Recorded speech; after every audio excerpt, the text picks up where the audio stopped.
Dar, Jorge, eu am trecut prin niște săptămâni și zile în care oamenii mă opreau în mall, tineri, fete de 15-16 ani, să mă întrebe serios cum am reușit și când nasc. Still now. Dar serios, adică nu erau în glumă, veneau și spuneau cum ai reușit să rămâi însărcinat. Și acele erau momentele în care creierul meu se oprea și eram... Fuck. Alejandro a primit scrisoarea în care a realizat că fostul lui a fost căsătorit 3 ani cu o femeie și că au și un copil împreună, lucru de care Alejandro nu a știut pe toată perioada relației lor. Vorbind despre autenticitate și despre ce relație am avut fiecare, ce vreau să subliniez totuși, și cred că e foarte important să spunem asta tuturor celor care sunt în căutare de relația perfectă, e să realizeze că e multă muncă. E muncă, deci ce a descris el, și anume că vorbim oricând, da, de multe ori mi-ar fi mult mai ușor să mă culc și să nu mai deschid încă o dată subiectul care mă deranjează sau care știu că îl deranjează pe el, pentru că sunt obosit și știu că mâine am mult de făcut. Și totuși fac prioritate din a nu mă culca niciodată fără ca o problemă să nu fie rezolvată. Și asta înseamnă muncă. Nu vă culcați niciodată, certați. Exact. Dar da, suntem un cuplu destul de romantic și lucrăm mult la relația noastră, în ideea în care încercăm să fim atenți, să avem zile în care doar asta facem, suntem conectați unul la celălalt, lăsăm telefoanele la o parte, vorbim foarte mult, avem seri de comunicare în care ne spunem cum te mai simți, cum a fost luna asta, ce crezi că ai avea nevoie mai mult din partea mea ca și atenție. Îi place de Alejandro, așa, se topește mama când îl vede. Mama și vine și el, da, și el are șarmul ăsta. Șarmul ăsta în care orice ar zice mama, vine și o ia în brațe. Te iubesc, Ileana, te iubesc, vino aici. Și atunci o vezi pe mama toată. Ce-ți dau de mâncare? Șantajist emoțional, Alejandro. Nou sponsor oficial al podcastului Vorba lui Jorge, Sang.ro. Nou Torres, conducem în siguranță și în România și în toată țara. Dați subscribe la Vorba lui Jorge. Dragilor, bine ați venit sau ați revenit la Vorba lui Jorge. Sunt foarte fericit să vă introduc pentru prima oară, în exclusivitate în România, la Vorba lui Jorge. Un prieten foarte drag și vechi de-al meu, care a venit pentru prima oară cu iubitul într-un podcast. Emil Rengle și Alejandro. Bine ați venit la Vorba lui Jorge. Bine te-am găsit. Acest episod va fi bilingv, vom vorbi și în română, vom vorbi și în engleză, pentru că Alejandro sper să nu ne solicite și spaniola, dar se exprimă mai ușor în engleză. You will try a little to speak in Romania also. Da. Dar înainte de a începe această discuție, acest podcast, aș vrea să vă invit să apăsați butonul de subscribe, să lăsați comentarii, să ne spuneți pe parcursul podcastului cum vi se pare și ce ați întrebat pe Emil și Alejandro. Vă place aici la Vladila? Suntem în locația gazdă unde ținem noi podcastul. Este o companie, it's a company that does wallpaper. Billions of ideas. If you have any, if you want to restore your room or we have some in Emil's apartment. Sunt prietenii noștri cei de la Vladila, da. Super. Și baia noastră e făcută de ei, chiar într-un mod foarte curajos. Ok. Yeah. O să-ți Poate arăt ne niște trimiteți poze. poze, da. Cu ce vă servesc? Figa original sau figa light? Care e diferența? Fără zahăr și cu zahăr. Original e cu zahăr, fără zahăr adăugat. Fără zahăr. Fără Zero. Fără zahăr. Ok. Mulțumesc. Așa marcăm noi prezența aici la Vorba lui Jorge, un pahar de figa. Ne alintăm, spunem, original sau... Fără zahăr. Fără zahăr, da, gata. Am înțeles. Before Asia Express, we need to keep the body in shape. You're thinking of not eating anything with sugar, so your body reacts better when you're there. Exactly, yeah. That's what I did before Survivor also. Yeah? Yeah. Good Yeah, tip. it's Okay. good, yeah. And you thought it was a good idea? Because Yeah. I thought it wasn't a good idea that I didn't eat before Survivor. Cheers. Cheers. Bine ați venit la Vorba Bine lui te-am Jorge. găsit. Să fie într-un ceas bun. Și succes că plecați la Asia Express acum. Sunteți cu câteva zile înainte și vă mulțumesc că ați acceptat invitația să veniți intergalactic, universal, pentru prima oară în acest univers la un podcast împreună. Povesteam un pic înainte de a începe și spuneam cum să vă prezint, că nu știu cum să zic, că primul cuplu gay, mi-e și rușine să nu știu dacă să zic sau să nu zic. Cum... Normal. Suntem un cuplu gay, trăim în România, unde uite, până și tu care lucrezi în showbiz și în entertainment. Și ne știm de atâția ani. Da, îți pui întrebarea asta, oare e corect să spun? Că Da, să nu greșești, să nu... sunt gay. Asta probabil, pot să-ți dau așa, mă gândesc două motive pentru care poate te gândești. Unu, pentru că sunt multe comentarii, când oamenii lasă comentarii gayilor, de parcă a fi gay ar fi, nu știu, un lucru rău sau o înjurătură și atunci cred că automat creierul tău se gândește să nu cumva să jignesc. Da. Și doi, cred că lipsa educației în acest sens, în general în România, face ca acest subiect să fie unul tabu. Nu vorbim despre cupluri gay, despre sexualitate în general, nici la școală. Există multă dogmă religioasă în jurul acestui subiect și atunci cred că oamenilor le teamă de ceea ce nu știu, nu cunosc. Și cumva prin asta vine rușinea asta pe care o simți și tu, oare e ok? Dar e foarte normal să spui că suntem gay, suntem gay și e corect politic vorbind, politically correct to say gay couple, deci liniștit. Okay. So Alejandro, welcome to Romania. Thank you so much. Where are you from exactly? So I was born in London and I have my English family around there, but then the majority of my family is Spanish. So my mom is from Sevilla. I'm not sure if they feature don't know if they feature in any of the telenovelas that you guys have watched throughout the years that I've heard have been quite popular here. Yeah. But I've never actually lived in Spain. I have always it's just been my mom. She was kind of like the dark horse out of her family. She left Spain when she was about 18 years old and then started her life in the UK. So I'm kind of the only one who has the English accent. So it's quite weird when I go home, you know, but or having the name Alejandro Fernandez with such a British accent. It's very telenovela. Alejandro Fernandez is like the dream name of every Spanish woman. But woman, yeah. I mean, I'm gonna be very honest with you. When I first said that in Our Bad, you know, being in action, I said, "Oh, Alejandro Fernandez." I felt a little bit like Esmeralda. Ce norocos ești, nu? Mamă, ce tare. Îmi trăiesc telenovela. Telenovela vieții tale, Emil cu Alejandro Fernandez. Exactly. I mean, it's so popular that Lady Gaga wrote a song about it. So yeah. I've not lived that one down. Well, Alejandro is popular in Romanian as well. Și noi avem mulți Alexandri. Da. Avem mulți Alexandri, dar îmi imaginez pe Alejandro când intră în casă. Eu soy Alejandro Fernandez. Să știi că devine din ce în ce mai Alexandru. Da, învață limba română, așa că te rog să-l pui la test. Alex, cum e să locuiești cu Emil? Oh, no. One more time for me. How is for you to live with Emil? To live with him? Yeah. It's pretty amazing. I mean, I don't know how much people know about Emil, but he's a very, very positive person. Very, I mean, this is quite a struggle in the mornings. I'm not necessarily a morning person, so having the positivity or so much of it in the morning is hard. Too much? Sometimes, especially when it's an early one. But no, I'm only kidding. It's amazing to live with Emil, and honestly, I couldn't fault it.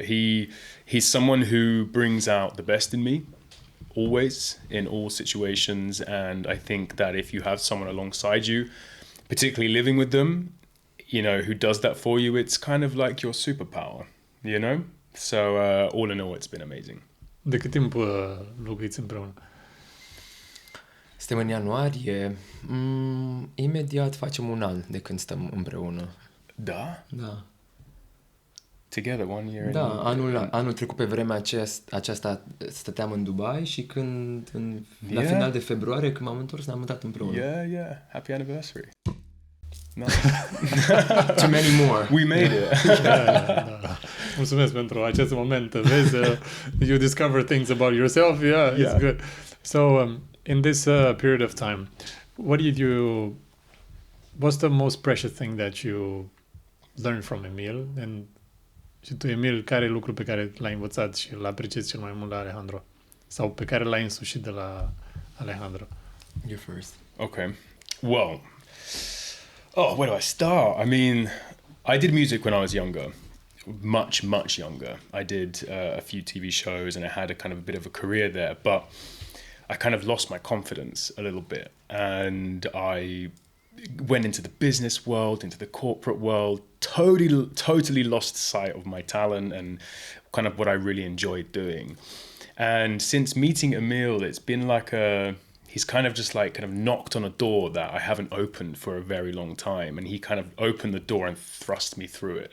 And in the sense of he totally reconnected me with my music, and it's kind of helped me find myself again, you know, and because writing songs was almost like journaling, and being in the studio is kind of like other people's version of working out, you know. You have that time to yourself to express yourself, to write down your feelings. And I think overall, I mean, I think I've heard that you're a musician as well, and you're a singer, so I think you probably relate in that sense that it helps clear your head. And just he's always been, I think, my number one supporter since being here. He's believed in me more than I believed in myself, and yeah, I think he's helped me boost my confidence in such a way that I'm now living my dream, you know. So yeah, I would say that's it. Well, very glad that you're Mulțumesc reconnected. Așa de frumos cântă. Da? Da, e o plăcere să-l aud în fiecare zi. Mă rog, mai sunt și zile în care îmi doresc să fie și fără cântat, când sunt super stresat, dar și De la pentru ce mine... ești stresat, Emil? Nu știu, mai uităm să ne bucurăm de viață și de proces, că se întâmplă prea multe și tu știi foarte bine că ne mai pierdem în prea multe to-do-uri. Păi și când ajungi acasă nu dispar toate?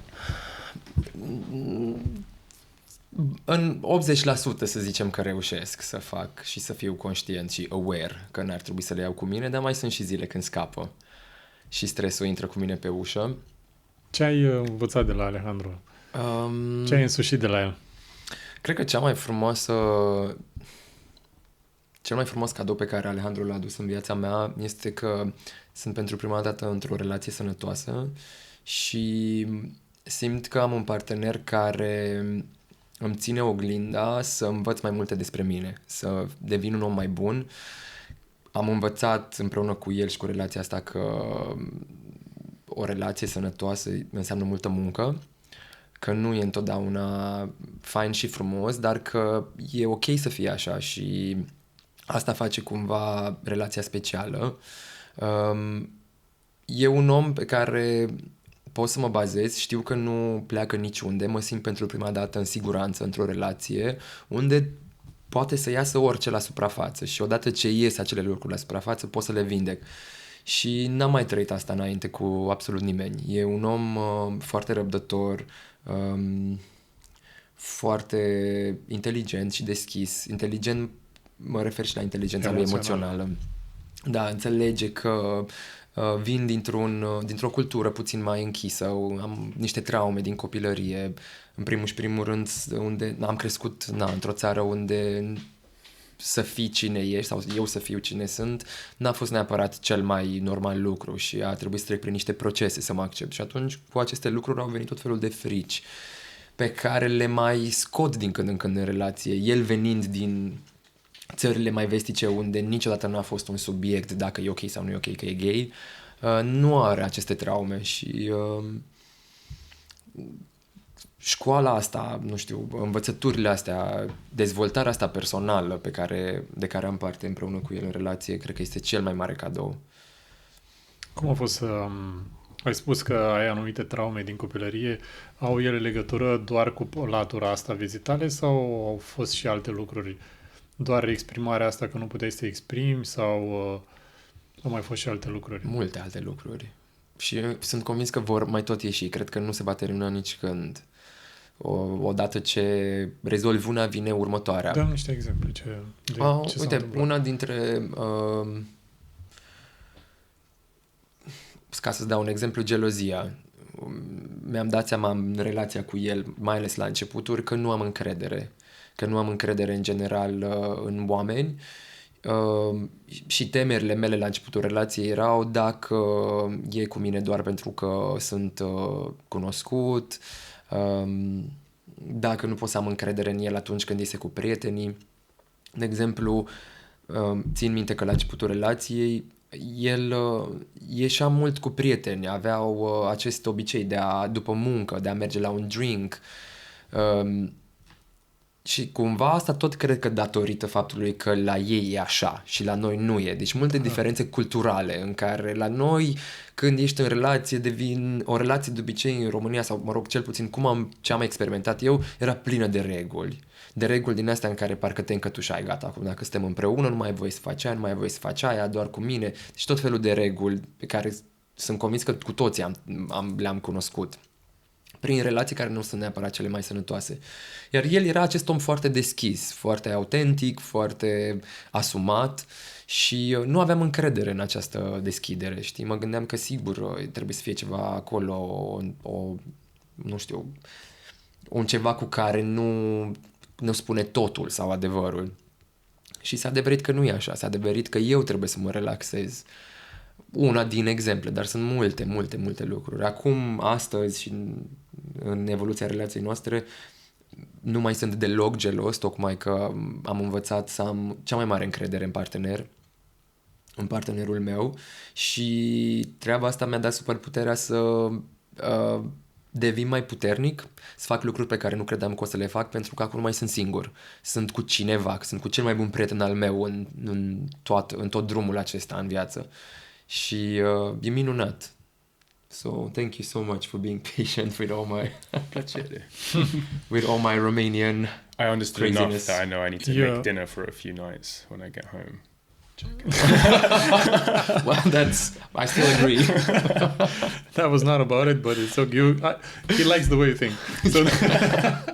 So Alejandro, how is it to come to Romania and discover those patterns that Emil has from his childhood, from this society, and how do you receive it, and how do you help Emil to adjust to your sense of understanding stuff? Well, I guess it's been. I mean, we were discussing earlier that I'm half Spanish, half English. Traditionally, both countries are very liberal. This isn't really a subject, and people don't need to even come out now. It's not even. When I came out to my friends, they were like, yes, and they were like, yeah, we knew. For like 5 years, When I told my parents, they were like, yes, and we knew, So I think this is the fundamental difference that, I mean, look, I understand the differences. I understand that Romania in very recent history has undergone an extremely dramatic, extremely difficult change in the sense that there was a transition from communism to not communism. And I think for any country, irrespective of which country it is, irrespective of which culture it happens in, is going to be an extremely difficult transition. And I think it's entirely natural for people to be afraid or question something which they haven't necessarily been exposed to. It was the same in the UK. It was the same in Spain. It was the same in the United States, France, Germany, Norway, everywhere has had the same transition. I mean, it wasn't even legal to get married it wasn't legal in the UK until like 1980 or something like that, So it was like, it was relatively speaking, relatively recent as well. But, I think it's a transition that every society in our Western culture naturally goes through. And I think I'll be honest, it was a shock when I first got here because I've never been exposed to it in this way, right? I have so much respect for gay people here who have, since they were a kid, not had role models in the media, not had people who were openly out in school or openly, able to be themselves. And it's something which has repeated itself in almost every conversation that I've had with someone here, is that they've got their own unique trauma based on what's happened to them and the circumstances that they found themselves in. So I've realized very quickly that I was very lucky in where I was born and where I grew up. I mean, I'm not going to say that it was easy.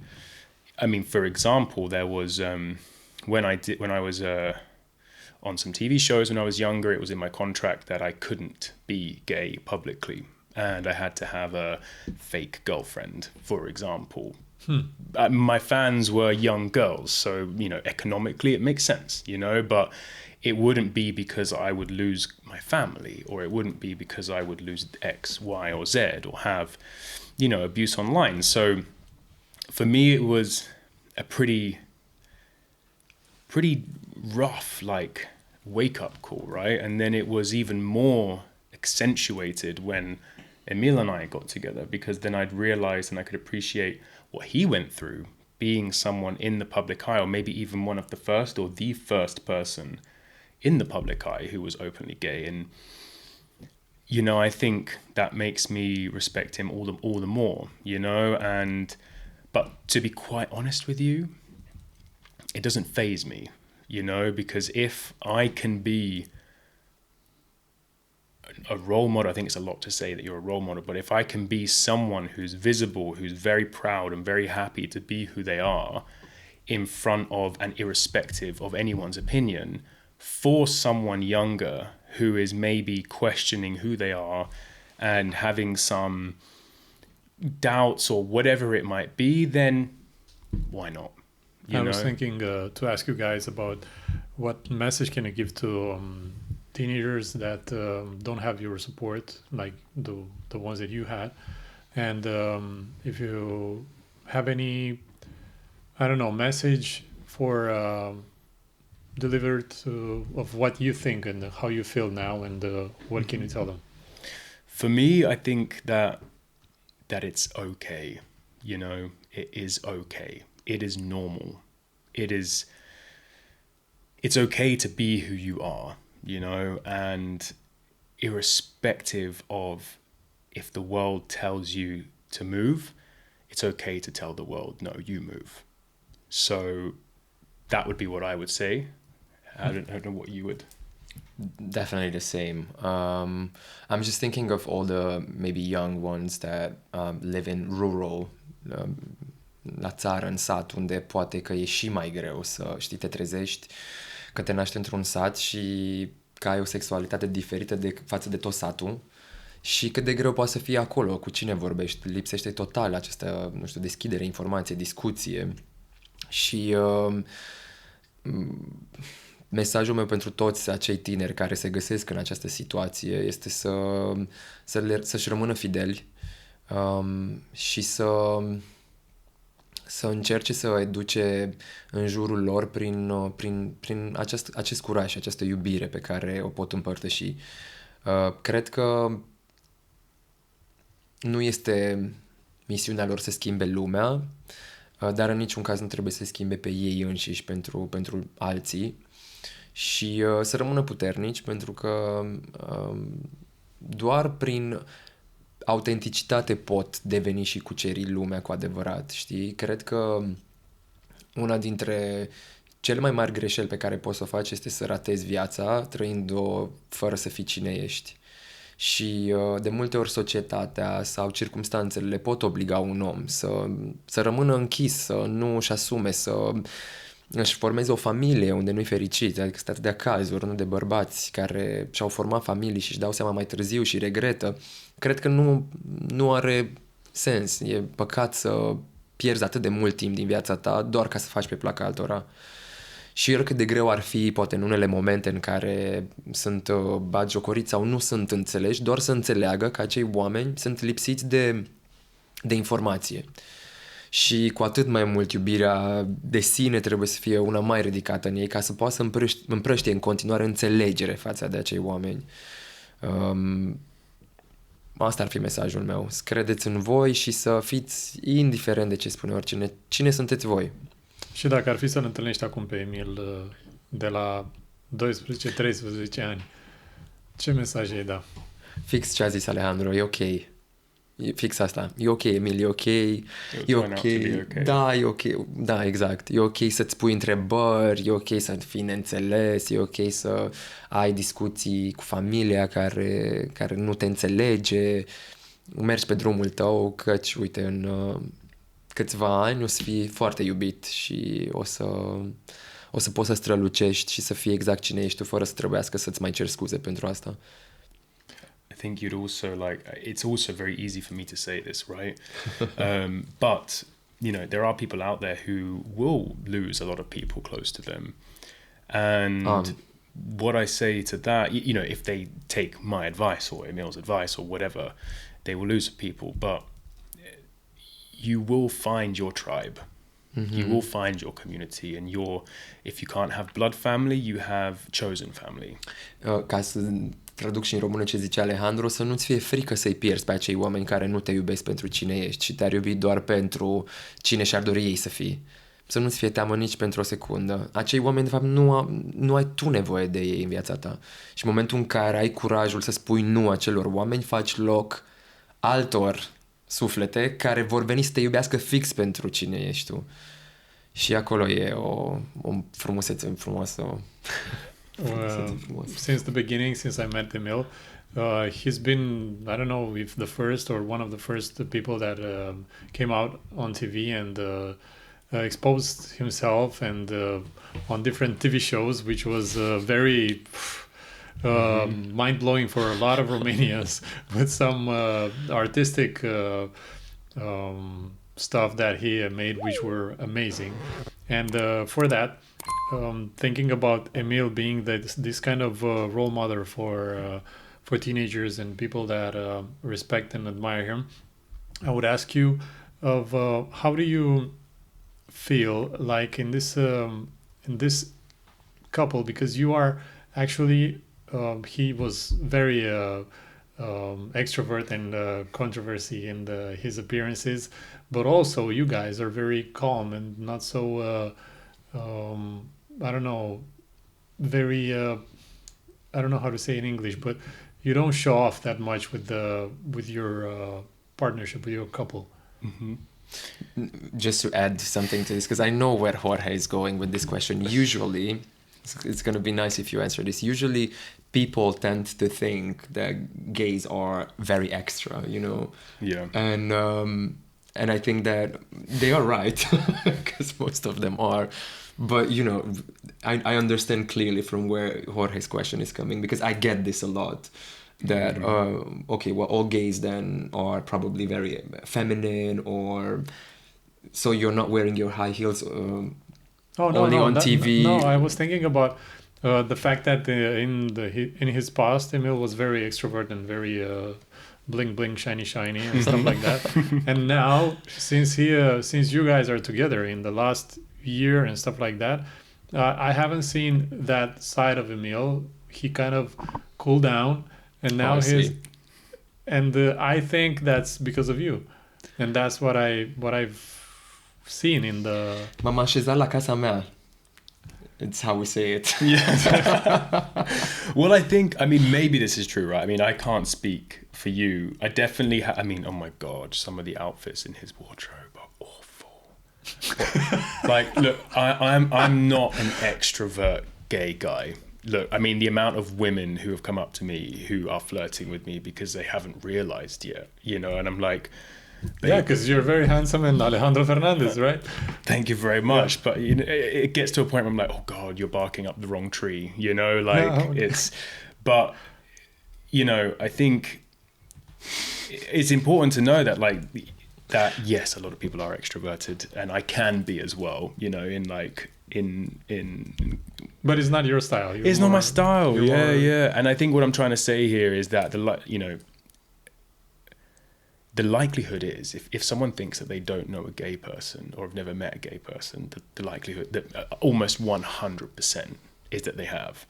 You know, the stereotype of kind of the flamboyant and everything like that is definitely there, and it's definitely present. But then you have people maybe more like me, you know, I don't have I mean, if I could walk in heels, I'd give it a go, you know, why not? But I'm kind of a bit more. I mean, how would you? I can't dress myself.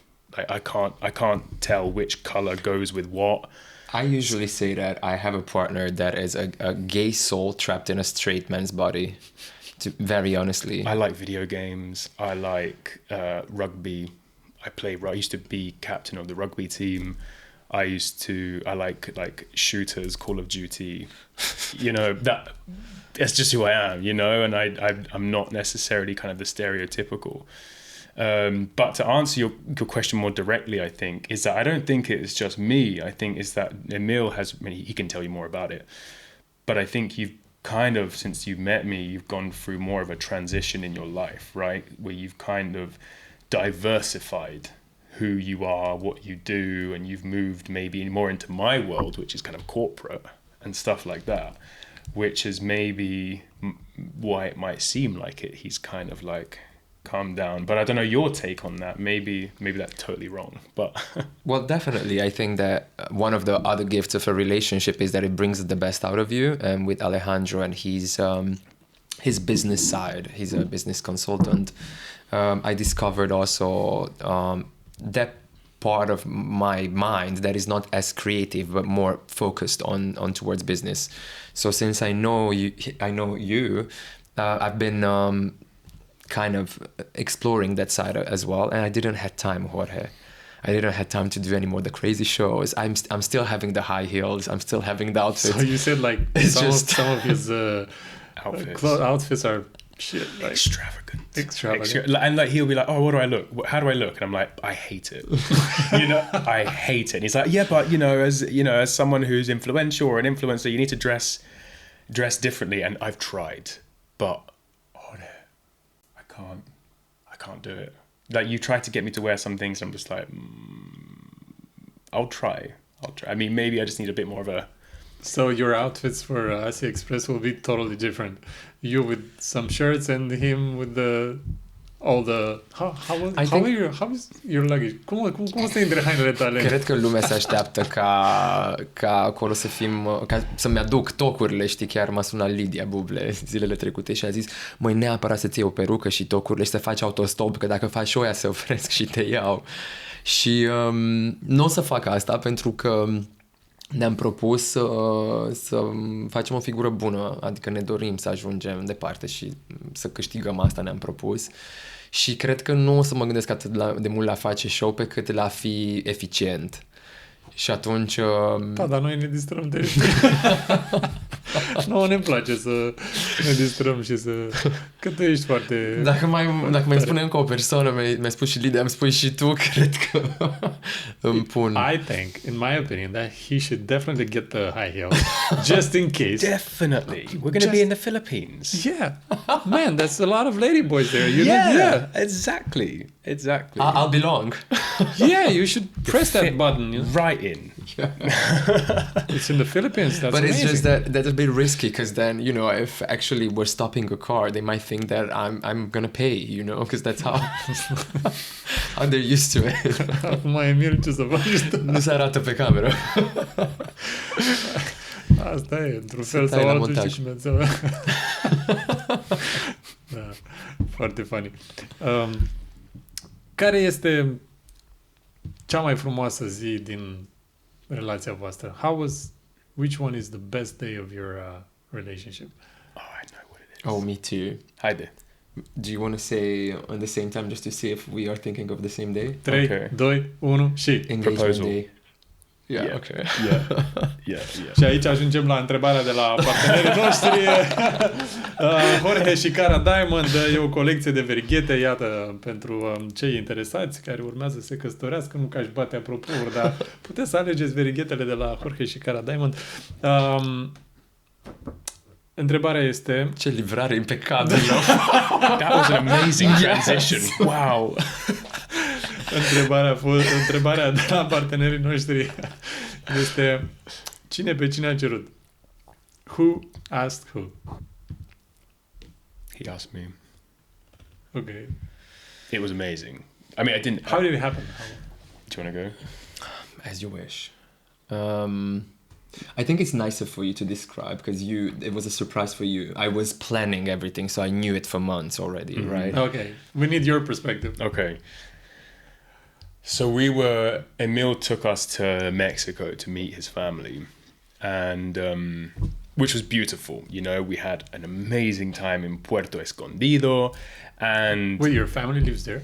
I have family that was my cousin and her family lived in Mexico for a couple of years. yeah, and it was. I mean, they're amazing people. You know, Corina, Mario, Jude, Bianca. If you're watching, wonderful. I love you guys.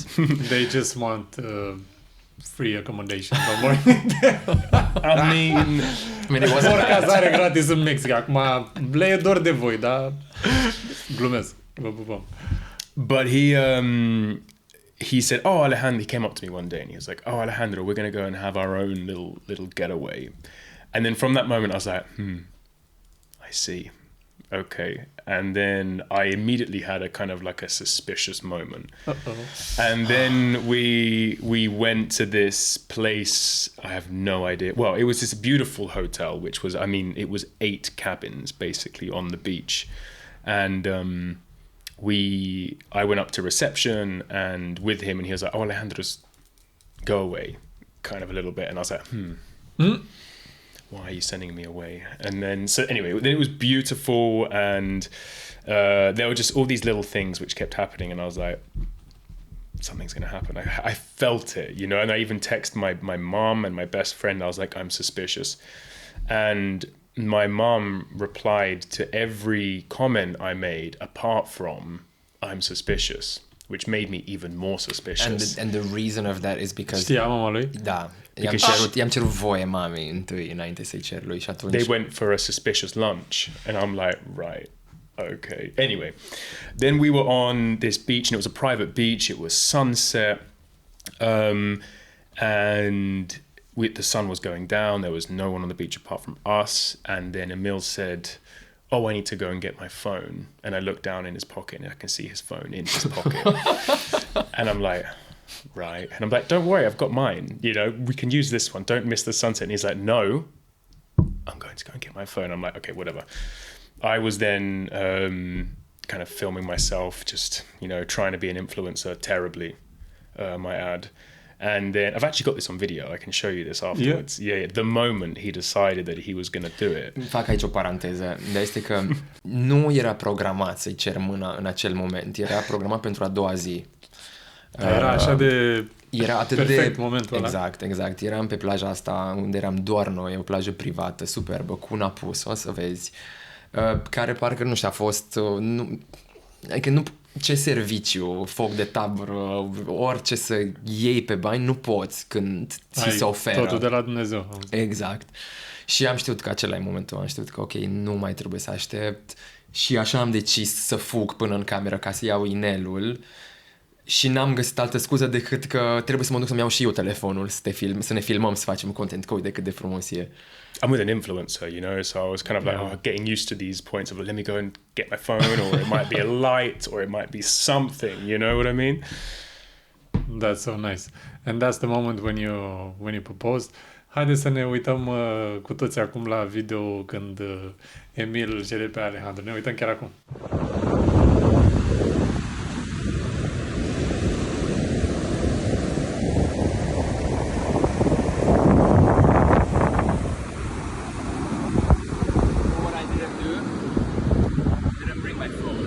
You didn't bring your phone? Yeah, I'll bring it.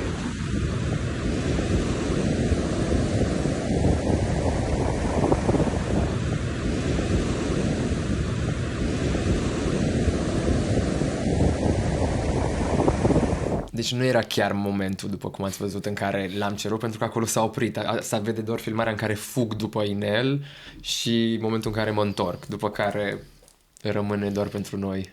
Ce frumos! Iată un moment pe care nu-l veți uita niciodată, a moment that you will never forget, and that's how you both answered at the same time, so that's the most amazing. How would be the next one? How would look like the next best moment of your life? The day after. No, the next one from In now the future. on. Yeah. Oh, okay. How would be the better one from now on. Cum ar fi? Un moment mai cred că frumos urmează decât ăla. multe momente care o să ne surprindă și o să devină cele mai frumoase, probabil, experiențe din viața noastră. Una multe mă aștept să se întâmple în Asia Express, pentru că nu știu când vom mai avea șansa să trăim fără telefon, asemenea experiențe, Fără duș, fără mâncare, fără... The douche situation is... Dar uite, una dintre momentele pe care aș putea eu să mi-o imaginez că ar fi la fel sau poate și mai frumos este când o să-mi ceară el mâna. Pentru că ne-am propus ca înainte de nuntă să ne oferim, știi? Cumva asta e și frumusețea relației noastre, că putem să facem asta. Poate și el să te ceară la un Poate moment și el dat. să mă ceară, da. Asta ai forțat un pic acum, adică Nu, a fost, normal. da, a fost ceva, nu e neapărat normal, a fost ceva despre care am discutat. El oricum, să știi, acum între noi fie vorba, nu știu cât de mult înțelege sau nu, el și-a dorit mult să fie cerut. Adică în momentul în care am pregătit totul, am știut că o să vrea și că o să spună da și că deja știe că suntem echipa cu care își dorește și el să înainteze în viață și nu m-am dus așa la ghici, adică chiar am fost sigur că vrem să facem acest lucru. Dar n-aș vrea să sărim peste un detaliu pe care l-a spus Alejandro și e foarte important și eu cred că pe mulți care se uită în acest moment îi interesează. Prânzul cu mama lui Alejandro.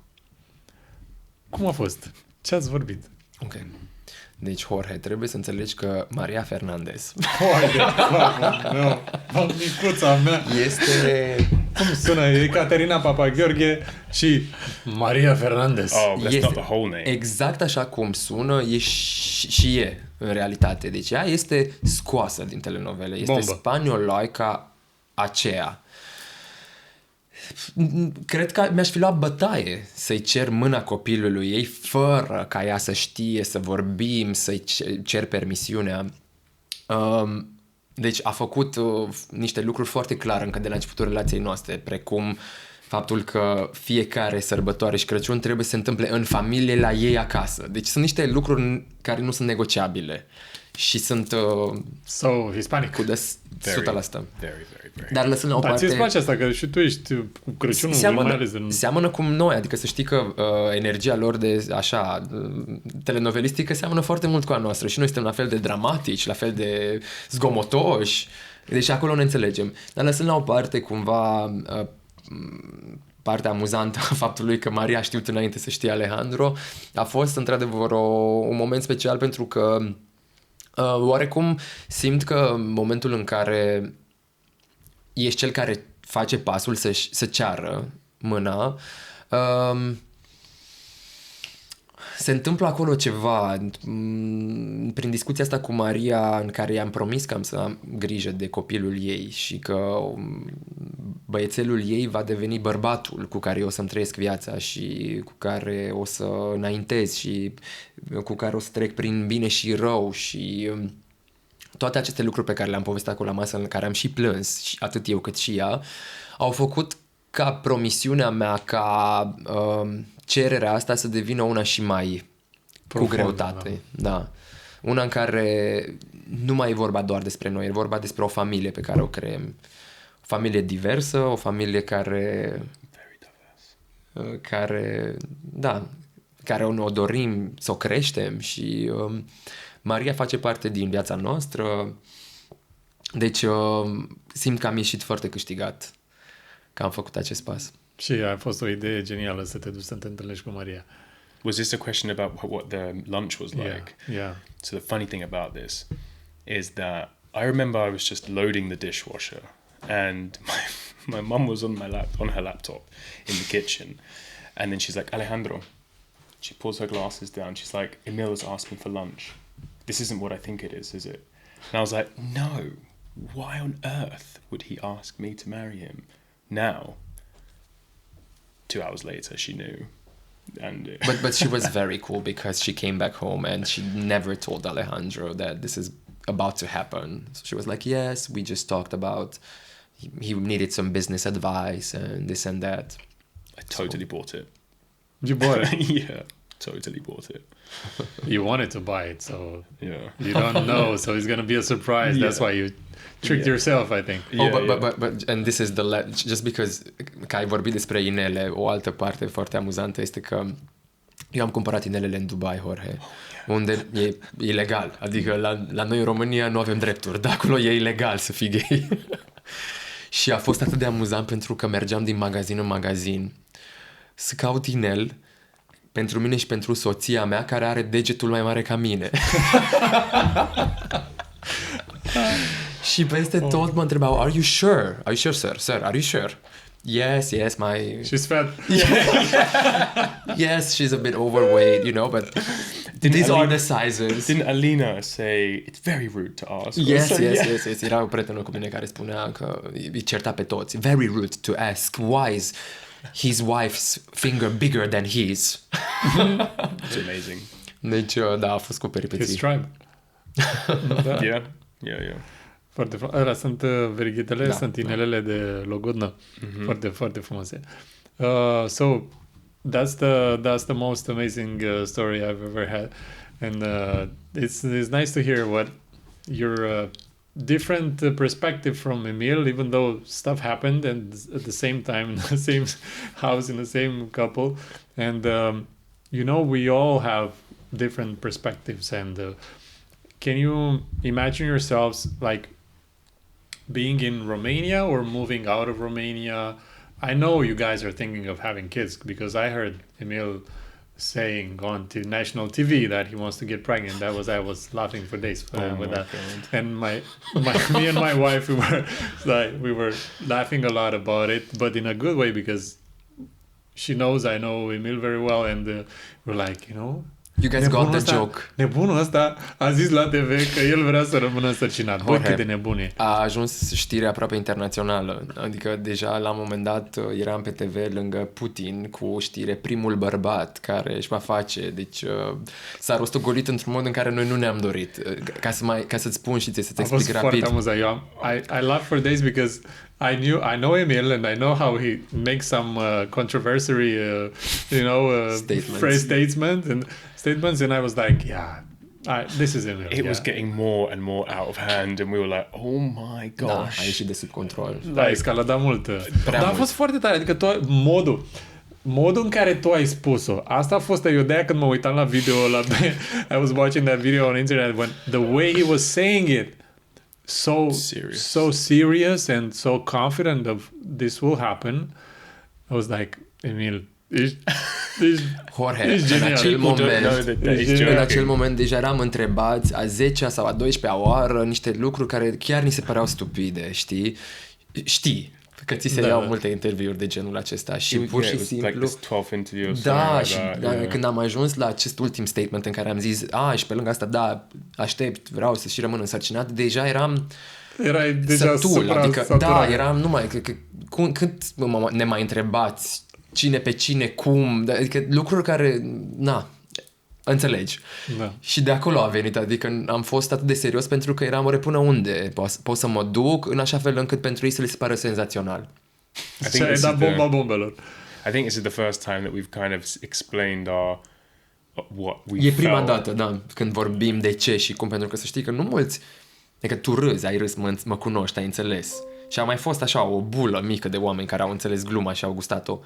Dar, Jorge, eu am trecut prin niște săptămâni și zile în care oamenii mă opreau în mall, tineri, fete de 15-16 ani, să mă întrebe serios cum am reușit și când nasc. Still now. Dar serios, adică nu erau în glumă, veneau și spuneau cum ai reușit să rămâi însărcinat. Și acele erau momentele în care creierul meu se oprea și eram... Fuck.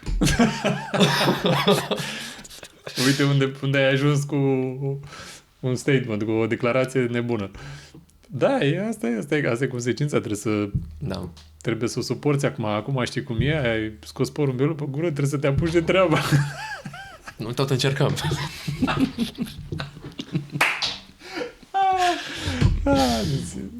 It's a joke, don't worry about it. The funny thing is, I had no idea what he was saying next to him. This is at the beginning. I was just politely smiling there, just like, yeah. I'm with him. Yeah. Whatever he says, I'm there. Yeah, totally, 100%, yeah. Yeah, but you guys are serious about having kids, right? Yeah. I mean, it's like, we know that in Romania, not yet, but are you thinking of moving in another country where you might have this opportunity, or you just want to wait a little, or... Ok, my perspective on this real quick. Îți răspund în română în sau în română, engleză? Da, în român. Cred că nu mai durează foarte mult până când și în România se vor legaliza niște lucruri în sensul acesta. În primul rând, legalizarea între căsătorii, adică parteneriatul civil, cu siguranță urmează, pentru că România a fost amendată deja de mulți ani la rând. E firesc să se întâmple. Acum, legat de adopție, nu știu, nu sunt foarte sigur. Dacă cumva va mai dura, noi nu vrem să, din nou, cum am și spus, sfatul să ne pierdem noi anii pentru regulile făcute de altcineva. Și atunci probabil că va trebui să ne mutăm unde putem să facem acest lucru. Ca o unde e glumă legal. în Dubai. Cu siguranță nu în Dubai. Deși... Nu, mai și glumim, adică... Da. Nu... Noi glumim mult mai știu, mult decât glumim acum la masa asta. A început să ne fie teamă de glumele pe care le spunem că...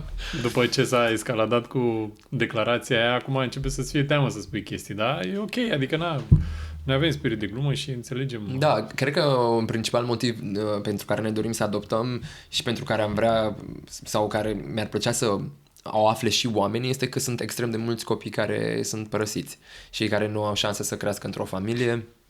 Sunt foarte mulți copii care... do you remember the statistics of how many kids just in Europe are waiting for adoption? I don't want to say. Ceva, un număr uriaș. L-am uitat, lot. mi-ar fi plăcut să fiu pregătit și să-ți spun exact. Însă studiile arată că în momentul în care un copil crește într-o familie unde părinții sunt de același sex, acest lucru nu îi schimbă nici de cum preferințele sexuale și orientarea sexuală. Și cu asta am vrut neapărat să-ți răspund și la temerea sau la întrebarea care vine cel mai des.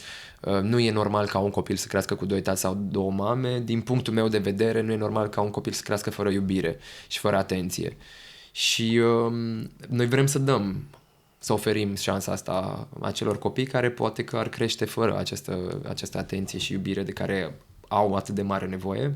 În timp ce tu vorbeai, întrebam ChatGPT-ul câți copii așteaptă în Europa să fie adoptați și aș vrea să te rog un pic să repeți ce ai zis. Ai zis că e normal sau nu e normal ca un copil să crească cu 2 mame sau 2 tați? N-am prins ideea asta. Una dintre cele mai frecvente lucruri și feedback-uri pe care le primim este că nu e normal ca un copil să crească sau într-o familie unde părinții sunt de același sex, pentru că ar putea... Penguins do it. Ar putea... Ajută-mă cu cuvântul, Doamne. Influența... Pentru că acest lucru ar putea influența sexualitatea copilului. Adică dacă un copil crește într-o familie gay, va deveni automat gay. Ceea ce în primul rând este stupid, pentru că părinții mei sunt straight și eu sunt gay. Deci în niciun fel nu mi-au influențat sexualitatea. Și în al doilea rând e științific dovedit că sexualitatea nu ți-o alegi. Deci nu este Vorbim influențabil. despre cei care se nasc. Pentru că aici mai avem discuțiile în care știm foarte bine că mai sunt gay care devin gay și doar poate pentru conjunctură sau poate... Cred că e discutabil acest devin, de asta zic, e foarte subiectiv, pentru Nu că știu, de eu fapt acest devin... Mă gândesc nu că eu, știu eu sau așa, dar știm... nici eu, nimeni nu știe până la urmă 100% care e adevărul. Mă gândesc doar că acest devin, până la urmă și eu am fost straight, ore, am avut iubită, am fost cu fete, știi? Și atunci cumva aș putea spune și eu că am devenit, dar poate că am fost mereu doar că n-am avut curajul să fiu cine sunt. Sau circumstanțele din viață, cât îți spune? Ți-a dat un număr? Spune România. Datele din 2023, undeva la 7.000 de copii. The thing is, like, so many people say that it's unnatural, right? But the thing is, there are hundreds, if not thousands, of species around the world where homosexuality is directly observed. Penguins, like I said earlier, are a direct we see homosexual relationships, and they raise the children that are abandoned by their mothers, their birth mothers or fathers. So the fundamental thing is that prejudice is actually the thing that is weird and unnatural, because the only species on the whole earth that prejudices against homosexuality is humans, because we see homosexuality in hundreds, if not thousands, of species.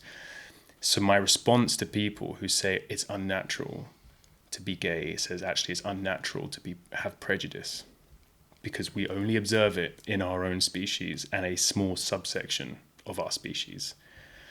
If you need to look at the science of it, and I'm a man of science, facts, numbers, scientific study, data analysis. I don't base my opinions on other people's opinions, unvalidated information,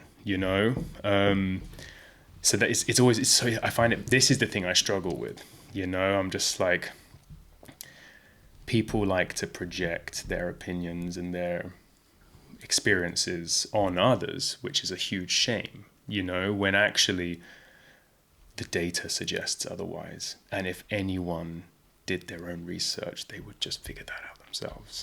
Și acum mi-a mai venit un lucru super important în cap, mai ales în România. Mă întreb, oare ce e mai normal și natural? Să crești într-o familie unde părinții tăi sunt de același sex, sau într-o familie unde ești abuzat? Unde există bătăi? Unde, știi? Adică nu punem niciodată... Iubirea pe primul loc. Da, exact. De fapt, de ceea ce are nevoie un copil. Și foarte fain ai spus legat de prejudecăți. Dacă doar am putea să vindecăm, și motivul, adică de fapt felul în care putem să vindecăm prejudecățile din punctul meu de vedere este să educăm și să vorbim mai mult despre acest subiect. Pentru că de multe ori am mai primit feedback-ul ăsta, Jorge, cu păi da, tu oriunde mergi trebuie să vorbești despre faptul că ești gay. Din păcate sau din fericire, atâta timp cât există platforme unde pot să vorbesc despre acest lucru, eu simt că e misiunea mea să fac acest lucru, pentru că nu cred că e normal să ni se spună că da, de ce trebuie să ieșiți voi pentru drepturi, pentru că nu le avem. De asta trebuie. Noi nu ne dorim o comunitate sau oamenii gay nu își doresc în România să aibă ceva mai special decât au toți oamenii. Își doresc doar să aibă posibilitatea să aibă un parteneriat prin care se pot vizita la spital, prin care pot lua un credit împreună, prin care să-și formeze o familie. Dar nu o au. Și atunci nu e valid să-i spui cuiva de ce mărșăluiți strigând după drepturi când noi nu facem asta. Voi nu faceți pentru că nu e necesar să o faceți. Le aveți deja. Acești oameni nu le au. Ei trăiesc fără drepturi. Dacă Alejandro în acest moment ar intra în spital, eu nu am voie să-l vizitez. Nu am dreptul să-l văd. Dacă, Doamne ferește, unul dintre noi pățește ceva grav, nu am cum să fiu lângă el. Sunt niște drepturi fundamentale pe care n-ar trebui nimeni să mi le ia. Am ales să iubesc pe cine am ales să iubesc și ar trebui să-mi fie dat voie să fiu lângă această persoană. Deci cred că întrebările pe care ni le punem ar trebui să fie puțin mai substanțiale în ceea ce privește care sunt valorile noastre când ne gândim în general la oameni și la ce vrem să luăm unii de la alții când vine vorba de drepturi. Da, foarte, foarte frumos spus. If you would live a day of your life in Emil's shoes. High heels. But not high heels. If you would live his life for one day, what would you like to feel? Not actually live. What would you like to feel? The ability to move my body as fast as he does. That's so much. No, in the sense of like, I was not ready for that. When it comes to dancing, when it comes to dancing, it literally okay. blows my mind. But that's kind of more of a joke. Okay. But I think maybe to answer that question more deeply, just because he's such a creative, right? I think he's actually a genius when it comes to creativity and entertainment and that world. I think I could only dream of having that much talent. My mind, like I said earlier, a man of science, right? You're pragmatic. Yeah, and I'm creative in the sense that I do music, I write songs and everything like that. But there is a bit of me that's blocked by pragmatism and looking at logic and numbers and maybe not taking decisions because I've analyzed too many things, right? Whereas Emil is, you take risks almost irrespective of what the outcomes of those could be, and that I admire. I live by that. I live by no risk, no story. Yeah. It's my motto. No risk, no glory. Mm-hmm. So His free of mind state. completely, and I think that's something he's trying to help me with, right? Because again, right, every relationship is supposed to challenge you, and you're supposed to be mirrors, and you're supposed to rip out the best of each other, even if it's hidden underneath millions of layers, right?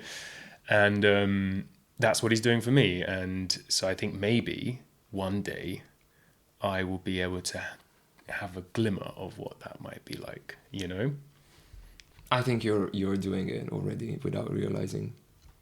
More and more, actually. Maybe. Yeah, you do. Maybe. I mean, you said yes to come to Asia Express after your business consultant job. That's a huge step of you saying, okay, I'm going to take off 2 months from my laptop and not shower for days. In a language I can't yet properly understand or speak. I'm trying. And eat all that Oh my God. crazy stuff. Yeah, Tu, Emil, dacă ar fi să trăiești o zi din viața ta, În locul lui 100% Alejandro. aș vrea să pot să am vocea și libertatea cu care acest om cântă. Eu chiar cred și consider că are o voce extrem de specială. I don't know, I know that I'm putting a lot the spotlight on you, and maybe just for you guys not to think I'm crazy, maybe you can sing me a chorus. Oh my God. So, just pentru că eu chiar cred, deci am lucrat cu atât de mulți artiști de-a lungul vieții mele și am coregrafiat.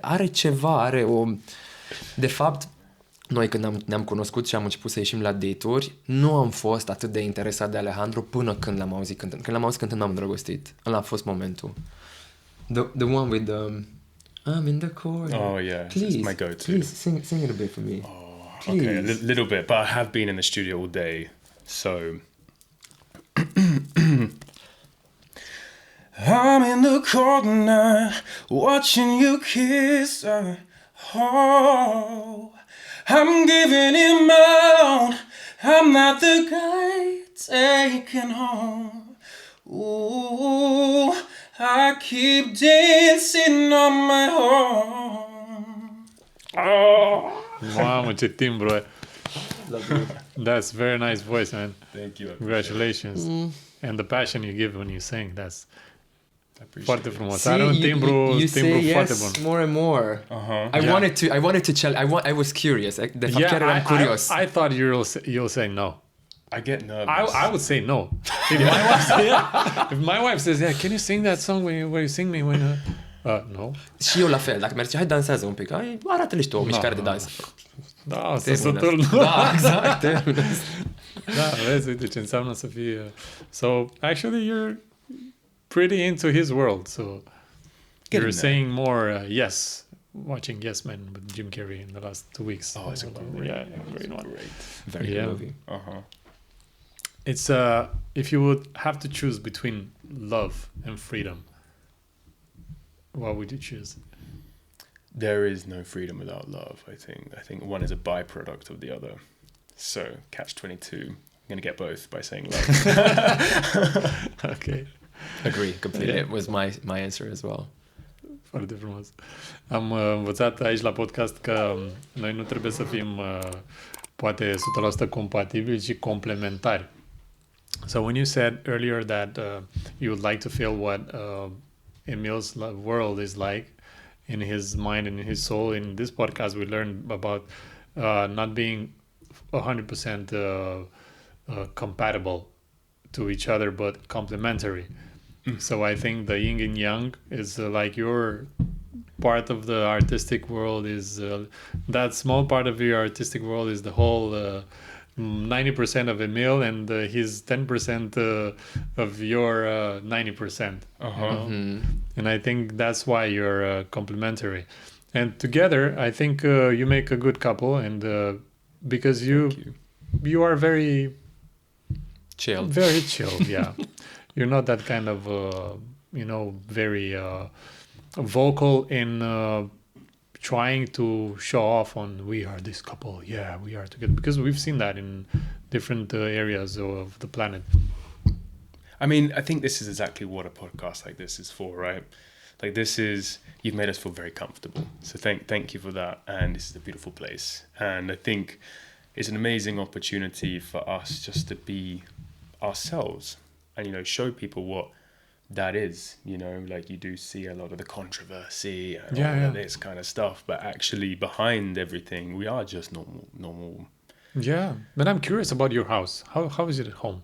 Who cooks? Who cleans? Who does the stuff that, do you guys do it together? Do you make surprises to one another? Do you make dinners, surprise dinners? He's breakfast, I'm dinner.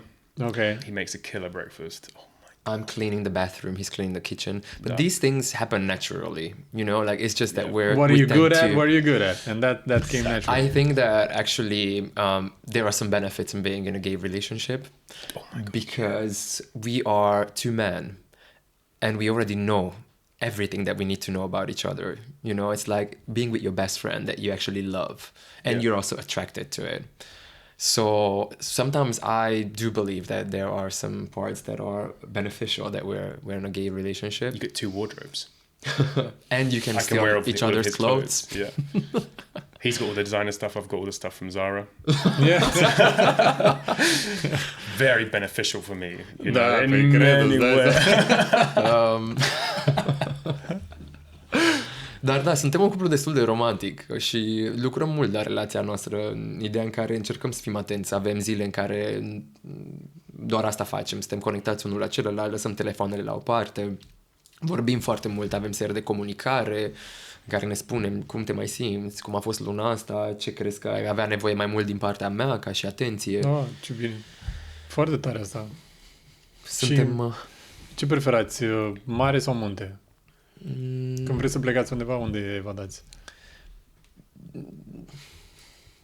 Ne place diversitatea. Deci cred că după o mare, următoarea va fi munte și tot așa. Foarte tare. Deci este așa, un cocktail de diversitate, de tot ce înseamnă nou experiențe de aia și plecați probabil acum.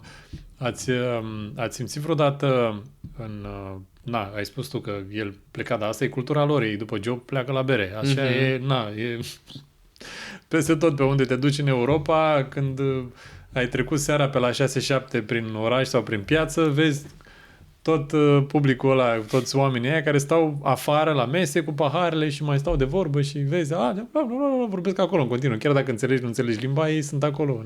I don't know, everywhere in Europe, where you go around 6-7 o'clock in the evening, everybody's outside of the restaurant with a glass of wine or beer in their hands, and everybody's talking, everybody's communicating there. That's the spirit in Europe. It's the culture. Yeah. Like, we have it only in weekends here in Romania. We don't have that. When you finish your job, you go home, like in Romania, or your wife's waiting for you, or your husband is waiting for you, or the kids need you to be there.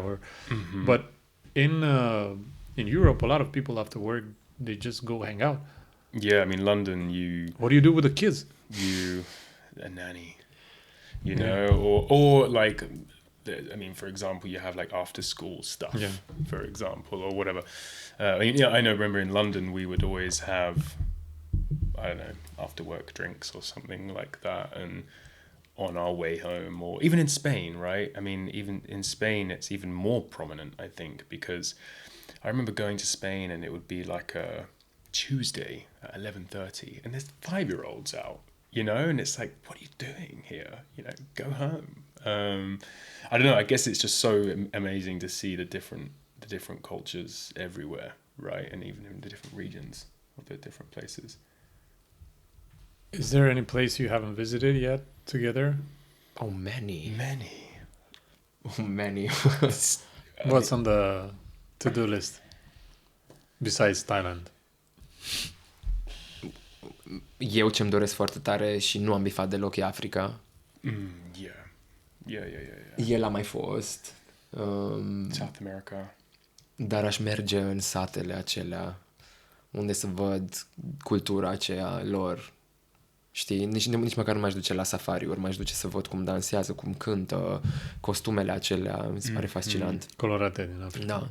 Și asta vine cumva și după experiența în care în locurile, în ultima perioadă în care mergem, încerc să văd sau să caut din ce în ce mai mult partea asta mai ascunsă a culturilor, de exemplu în Peru când am fost, în sate, deci nu neapărat în orașe și în capitale, ci mergând acolo unde trăiesc încă simplu, unde au păstrat, ca și cum ai merge la noi, nu știu, în Maramureș sau în Moldova, unde, în sate, știi?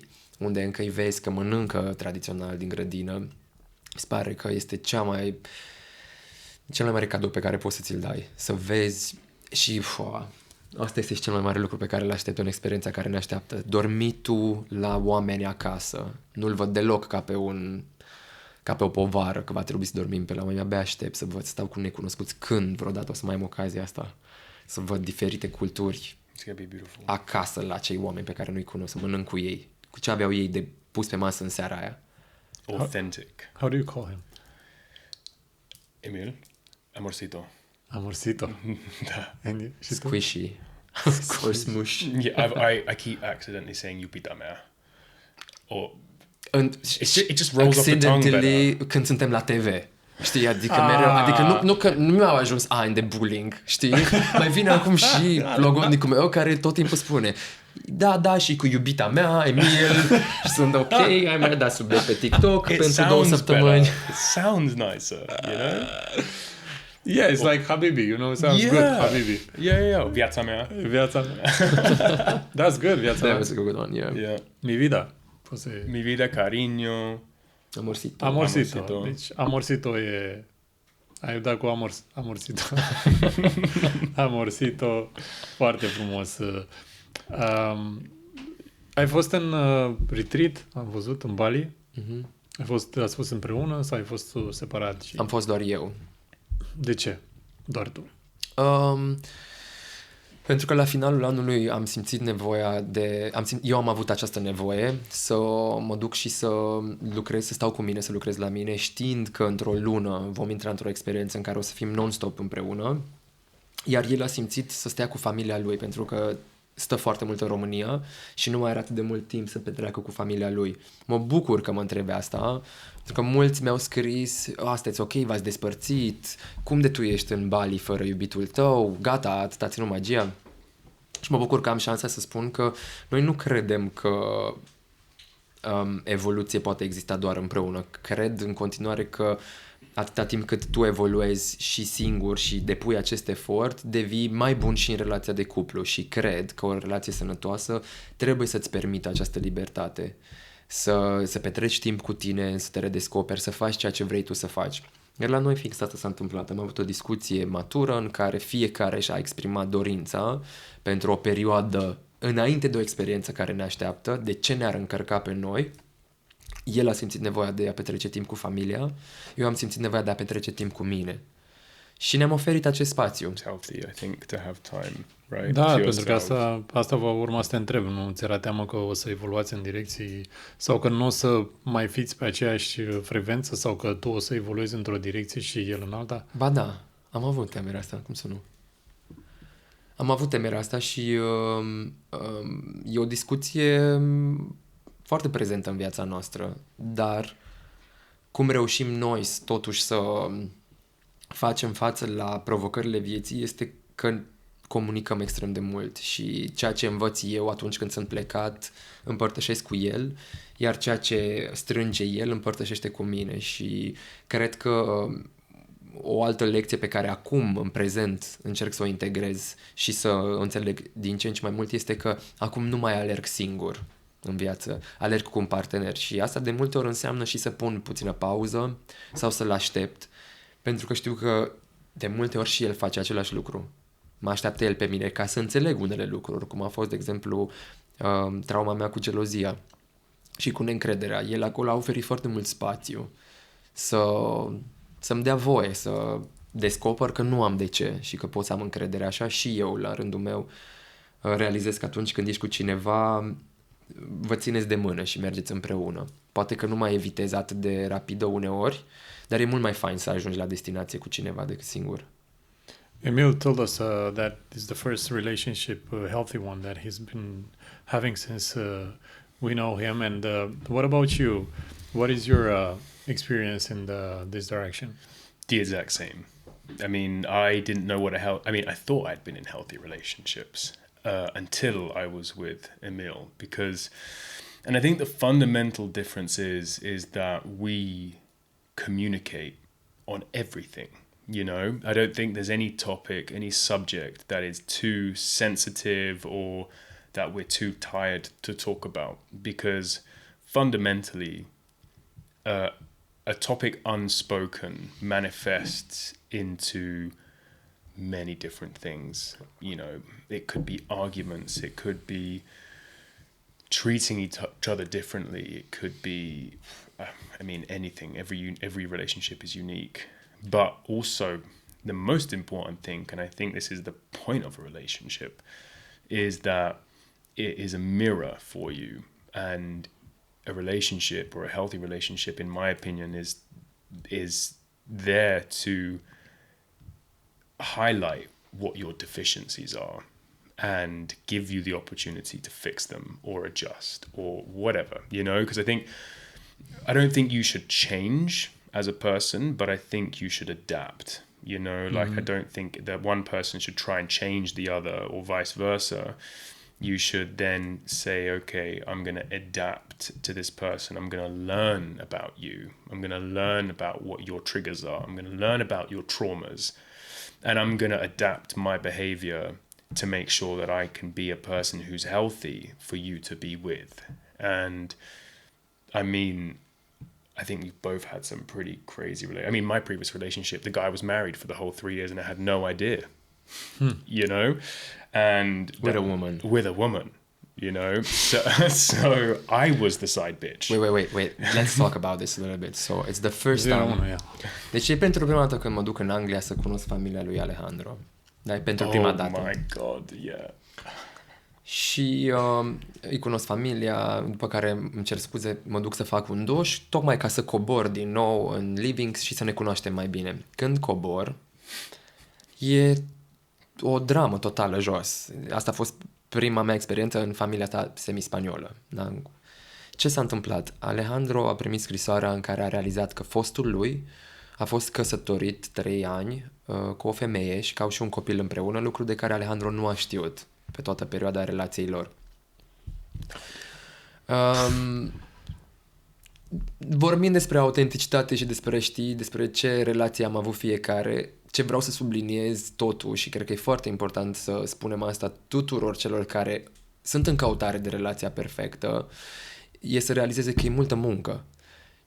E muncă, deci ce a descris el, și anume că vorbim oricând, da, de multe ori mi-ar fi mult mai ușor să mă culc și să nu mai deschid încă o dată subiectul care mă deranjează sau care știu că îl deranjează pe el, pentru că sunt obosit și știu că mâine am mult de făcut. Și totuși fac prioritate din a nu mă culca niciodată fără ca o problemă să nu fie rezolvată. Și asta înseamnă muncă. Nu vă culcați niciodată, certați. Exact. Cred că You understood that? Okay. e pur și simplu la un moment dat relația perfectă este aceea pe care o alegi. Pur și simplu la un moment dat alegi cu cine vreau să mă duc până la final și să muncesc. That was my next question, actually. I know that we have a saying in Romania, totul e lapte și miere, everything is milk and honey in your relationship so far, but have you guys had challenges like all the couples, of course? And I want you to be honest and say what your struggles are in your relationships. I mean, what do you fight about? What is your contradictory discussions? Well, I think our most kind of recent one is like we're trying to be.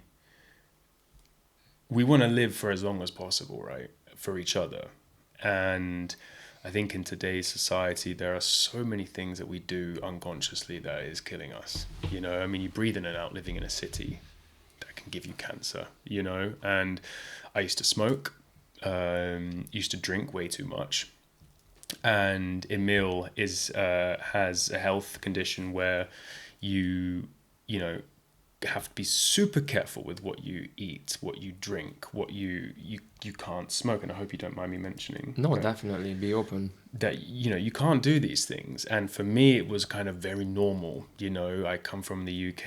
Everyone knows what British people are like, you know, and he might have mentioned it at the beginning. It's kind of how I kind of used to relate to people. I was like, oh, let's go for a wine, or let's do that. And that's very normal, right, in today's society. But we started to clash in the sense of, like, you know, Emil needed something from me to support him to kind of be strong and not do these things, because these things are ingrained in our society fundamentally, you know, like even down to the food we eat. We don't even realize that it's, you know, full of preservatives and artificial colorings and the But have you stuff. quit any of alcohol and Yeah. other stuff? So you quit smoking, you quit Smoking, quit some other bad habits. For Emil? Not, well, I mean, he was the catalyst, but that's what I want to do, because I want to be a man that he feels comfortable and supported in. And that stuff is not important in the grand scheme of things, you know, but we made the agreement to do it at the start of the year, right? And doing all of these things on one day can be quite hard, you know. And both of us did it, and naturally, when you don't, I don't know if you've ever smoked, or if anyone who's watching has ever smoked.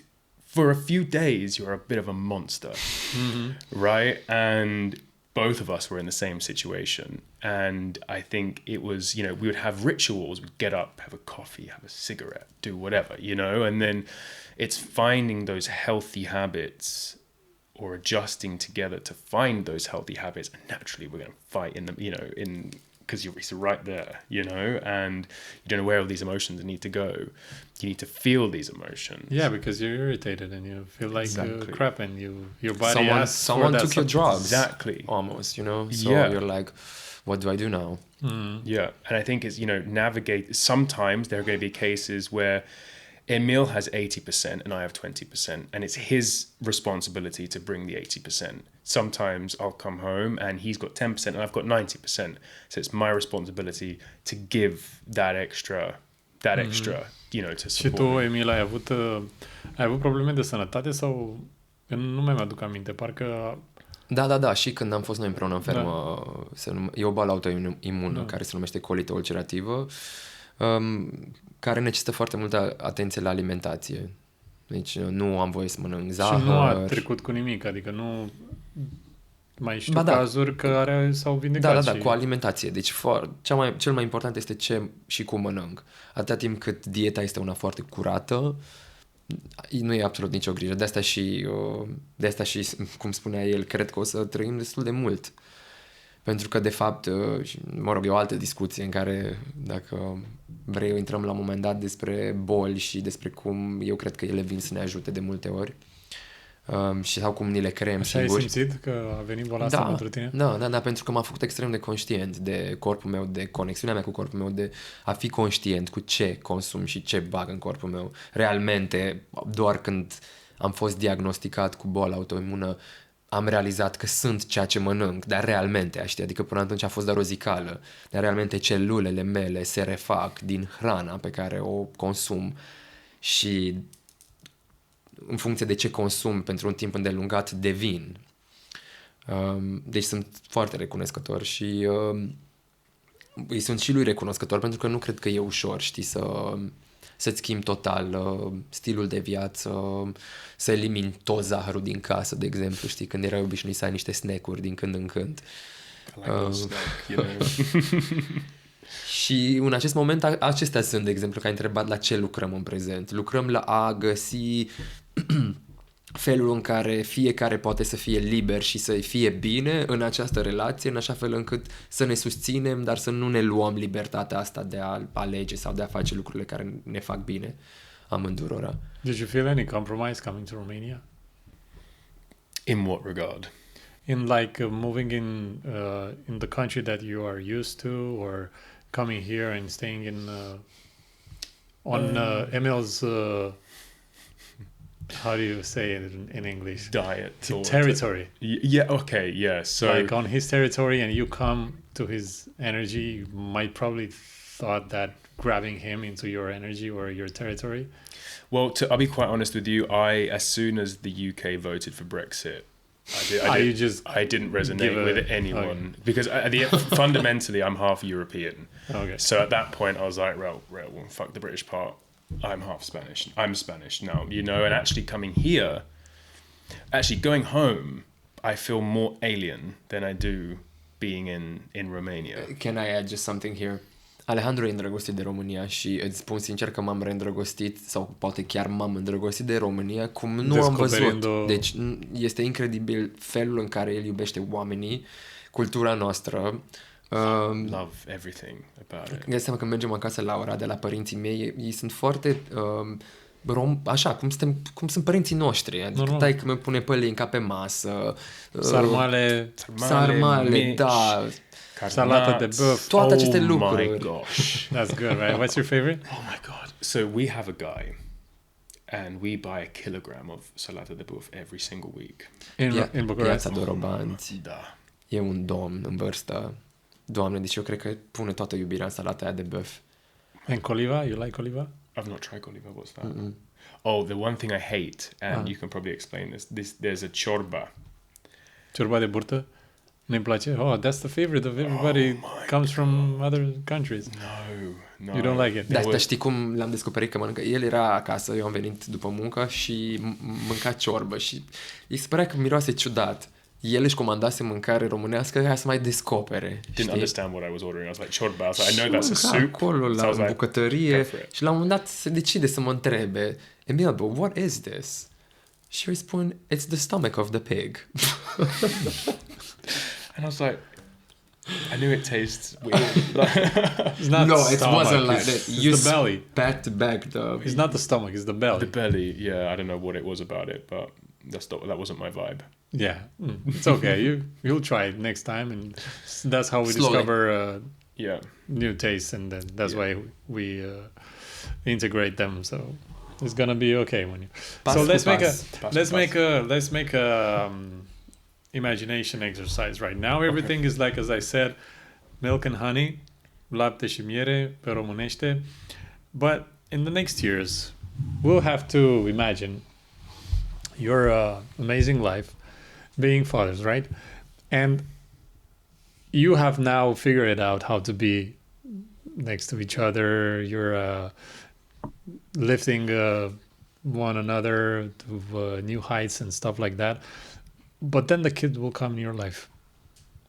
And you talk by experience. And I feel like this is coming from that's somewhere. that's the big challenge of your life. So it's not that I don't want to scare you or stuff like that, but have you guys thought of being prepared before with what are you going to do when you have a kid? How are you guys going to make it when you will work or he will work? Or how will you manage? Did you think about everything about... I'm sure not everything, but we have ideas. Suntem în acel capitol în care ne-am propus că în următorii 3-5 ani să trăim. Descoperiți, să dezvoltați ideea. Sau mai mult să trăim noi doi și să ne bucurăm de viață, să călătorim, să putem să avem această libertate de a face ce vrem noi, căci nu avem nicio responsabilitate. Cred că înainte cu 1 an, 2, când deja ne vom gândi serios la adopta, vom începe. Eu, la cum ne cunosc pe noi doi, sunt 100% convins că vom începe să citim cărți, să ne pregătim de ce înseamnă, de fapt, primirea unui suflet în familia noastră. Ceea ce e încă un atu în relația noastră, fiind un cuplu gay, este că noi putem să ne alegem exact momentul în care vrem să adoptăm și că nu va veni, nu știu, printr-o surpriză sau prin încercări, ci în momentul în care vom fi pregătiți putem să mergem să ne decidem și să adoptăm un copil. Și cred că e un oarecare ajutor și treaba asta. De obicei, cum a fost, mă gândesc și la tine și la soția ta. La un moment dat, Dumnezeu vă face cadoul. Și acel cadou nu... Păi tot Dumnezeu o să vă facă și vouă 100%, dar că la voi e surpriza surprizelor. La noi e o surpriză aleasă, știi? E... Eu tind să cred acum când stăm de vorbă, tind să cred că și pe voi doi Dumnezeu v-a pus împreună, că poate sunt niște copii acolo care au nevoie de voi doi ca părinți. Sunt 100% convins. Mă refer mai mult la timing, știi? La timingul Da, de a... copiii bat din pinteni. Când e menit să vină, atunci vin. Și ei vin la momentul perfect. It's the perfect timing when the kids come. So there are couples that they gave their best shot, and I'm blessed because I have kids and I really love them and I'm so blessed with having them. And I know how it is to love your own child and how it is to love your wife's child. And thinking about it now as we speak, I don't feel any difference between the three of them. Also, your wife has a child from a previous marriage. Okay. And I have a daughter from my previous, and together we have a boy. Mm-hmm. So thinking about it is like, I don't feel any difference because we grew up with them in the house, and it's quite amazing how kids come into your life. That's why I said, because I have this experience of having a kid that God sent it to me, you know? Yeah. And that's why saying this, I've never said it, and I've never said it so clearly in my discussions or in my mind, that this was also God's plan, sending me a new daughter and being the three of them. That's So- beautiful. Yeah. Because that's what actually happens when the kids come into your life. They come with a mission, and it doesn't matter if it's a man and a woman who gives birth. The kids come, but they come when you're ready, and they come to get you ready. Mhm. Yeah. Force it out of you. Yeah, sometimes. But and that's why I said it, because there's gonna be a period of time when you guys are gonna be scared, and you would know you won't know what to do. Probably no one can prepare us. Yeah. And definitely you will remember our discussion, because nothing is By chance. by chance. Yeah. Well, I think, I mean, so my family, is the same, almost the same as yours, right? So my parents separated when I was very young. My dad is now remarried. My mom is now remarried. I've got stepsisters. I've had stepbrothers, you know, so I've kind of had... You have a lot of siblings. How many Yeah. are you? Well, there's only 3 now, but before, you know, my parents were with other people, and then they had 3 or 4 kids. And 19 cousins in Spain. Yeah, 19. A lot. So To Spanish. I- Și în Macedon, I e ca la noi, la Macedon. Mulți verișori. Ok. So I can relate to you in that sense, right? And I don't see any difference, you know. And I think that's a beautiful thing. But what has also made me realize, I think now that I've got older, is that our parents are just kids doing this for the first time as well. So you know, when you feel like your parents done something wrong, it's like, well, it was also their first time, you know, and you are going to be in that situation one day, you know, and you're going to do your best. Yeah, but you're thinking now as a mature person. When you are a child, you want everything, and Exactly. And it's always humbling when you get older and you realize, oh God, I should have been nicer. yeah, with my parents. Yeah, I should have been nicer with my parents. Yeah, and how about your dad? Did you guys go to your dad, or? Yeah, my dad loves Emil so much. So my dad is married to an Eastern European woman. Okay. So Zuzana. clearly, Not what nationality? Czech. Czech. And your dad is from UK? He's or Scottish. Scottish? Yeah. With a Czech. Yeah, so Yeah. Zuzana, who's Czech, she has very similar jokes and humor, and she's Eastern Very European like similar. us. So it was actually funny at Christmas sitting at a table and seeing Alejandro and his dad, both of them having Eastern European catches, you know, and them sharing Clearly there's a thing, you know. Yeah, it's funny. He's an amazing guy, very open-minded and very welcoming. And also my dad and Alejandro, they developed a very special relationship. Love your dad. Even though they don't speak the same language, they get along very well. We make it work. Yeah. And with your mom, it's like a mixture of Italian, Spanish, English. We make it work. And lots of body language. Lots of body language, yeah. or she would just say it. Te pune la treabă, îl pune la treabă pe Alejandro? Nu aș zice, cred că îl protejează, răsfață. da, îl răsfață, da. Poate mai mult decât pe mine. Da, a venit așa. Îi place de Alejandro, așa, se topește mama când îl vede. Mama Și ta? bine și el, da. Și el are Are șarmul ăsta. șarmul ăsta în care orice ar zice mama vine și o ia în brațe. Te iubesc, Ileana, te iubesc, vino aici, vino aici. Și atunci o vezi pe mama, tata. Ce-ți dau de mâncare? Șantajist emoțional, Alejandro. Da, Iubesc, bravo. Ileana. And Emil, tata. Tata, Da. bravo. Vorbești foarte bine română. Mulțumesc. Da, o să fie o provocare pentru tine să vorbești 10 cuvinte în română. Vorbesc un pic, înțeles mai că pot vorbesc. Sper. Păi e bine. Da, Puțin așa, hai să mai vorbim un pic în română. da. Mai vorbești, Vorbesc cu Miguel. e necesar să vorbești un pic. Da. Să exersezi. E da pe spaniol, necesito hablar un poquito. Da, ¿Podemos hablar español? Sí, venga. ¿Tú puedes hablar español? Un poquito. ¿Un poquito? Sí. Vale. ¿Quieres aprender conmigo? Not necessarily. Nu, și că nu acum, mai încolo, Mai pe la exersăm și jumate. Spune, fă un exercițiu în care descrii ziua noastră în română. Describe la ziua noastră în română. No. Încearcă.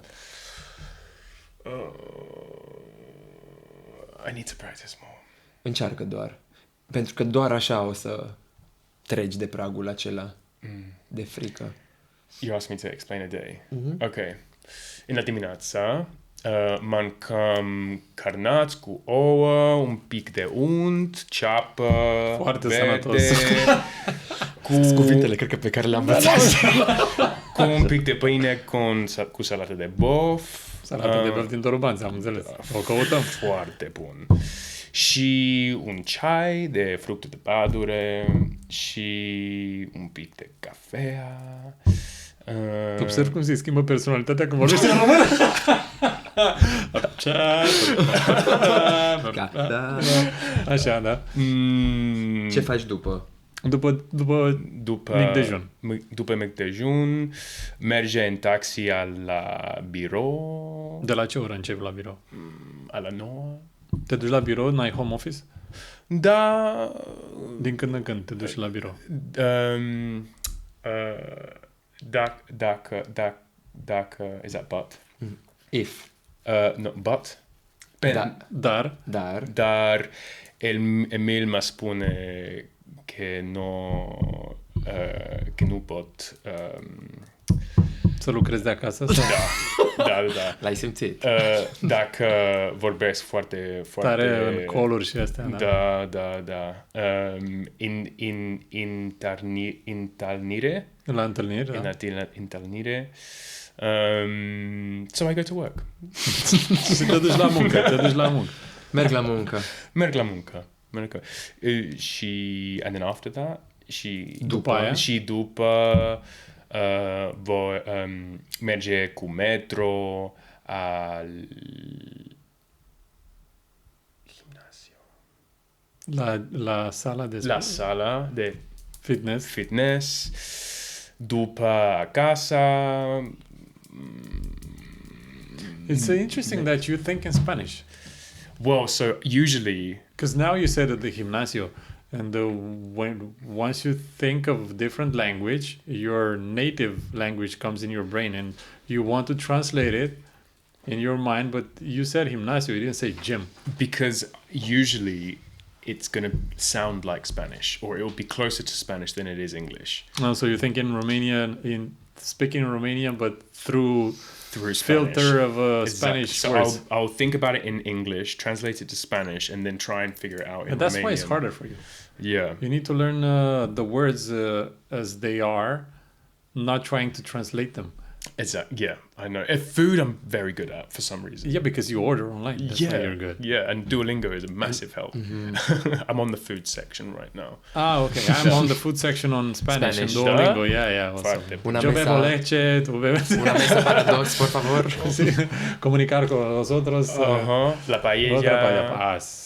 Muy Pero bien. yo amo la paella, sí. But the problem is right now, and this is something I've never experienced in my life, when I'm speaking Spanish, Romanian is coming more naturally. For example, I can't even remember, like, to chicken, bui comes faster than it does carne. Or, so I'm in this stage where I'm like... 'cause I Carne don't- is also in Romanian. I know, but this is the problem, you know? So, like, there's so many similarities that I'm getting both of them confused, and I will say something very confidently. It's okay. It's okay. It's gonna take a little while. Yeah. That's how our son is speaking now Romanian, because we've been talking to him in English. And in the house, my dad used to speak in English because he was an English teacher. And in my childhood, he was talking to me in English and my mom in Romanian. And this is how I raised David also.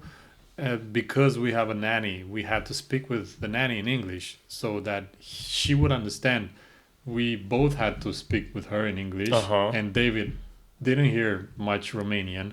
And then we realized when he was like 3-4, That he doesn't he speak didn't Romanian. speak Romanian. And my now gosh. we started, and now he's turning 8. He's spoiling Romanian language, but he's getting better and better. How interesting. Yeah, and it's crazy. And he thinks in English, and I don't know. Wow. It's different, and it's interesting. I didn't think about it that way, but I knew it was a good thing in speaking to David in English, because I grew up like that, and it was easier for me to practice in speaking to people, and my dad would force me to speak to other people, and as faster and as British as I could, because he was like a British fan, but I like the Got a great American accent. I like the American movies, and I was like, oh, stop, Oh, no. yeah. No, everyone... So- we all did. Yeah.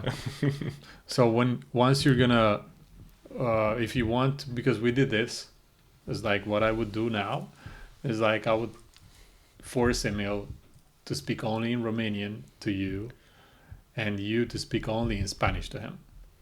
But we got Asia Express coming up in like 72 hours. I need to really... Yeah. Speaking in Romanian. Yeah. The problem with that is we had this plan, and the problem is that you want to make things happen, and then after 5 minutes you're just like, okay, I'm gonna say it in English because I really need your help to move this table, La cumva masa. pierzi. Ajută-mă Da. cu la masa. Da, merge, dar crede-mă, după 5-6 minute în care chiar vrei să comunici ceva, foarte greu mai stai să tot explici în aceeași limbă, dar e greșeala noastră și ar trebui să ne ținem mai mult de a ne eu învăța vă unul pe altul. încurajez, faceți asta. Pentru că o să fie foarte ușor. Tu o să înveți spaniolă foarte bine și el română foarte bine. Și când o să fiți undeva și o să vreți să vorbiți engleză, vorbiți spaniolă, română și aia e. We could have a day. O zile cada săptămână vorbim în română, O zi în spaniolă. după spaniolă, după engleză, După aia ungurește. Da, Oh yeah, no, because you're Hungarian also. Mama German. mea. You can learn German. We can skip that. Yeah. You agree deep down, come on. It's okay. You don't need that actually. I need to practice my German. You know German, right? Yeah, well, no is a bit of a strong word, but I can get by. But I need Like to, Romanian. yeah, I would say so. Maybe a little bit more, but yeah, definitely about the same. So what's the have you ever been thinking about having an open relationship? Asking for a friend. No, I'm joking. So this is always, this has always been a question. Personally, I could never do it. I don't know. It would always be something which my anxiety, my jealousy, I couldn't deal with it. But then again, I've never been in a relationship for 15 or 20 years. I don't know what that looks like down the road. I don't know, because I know that a lot of people do it, straight and gay relationships. But for me right now, in my current being, I could never do it.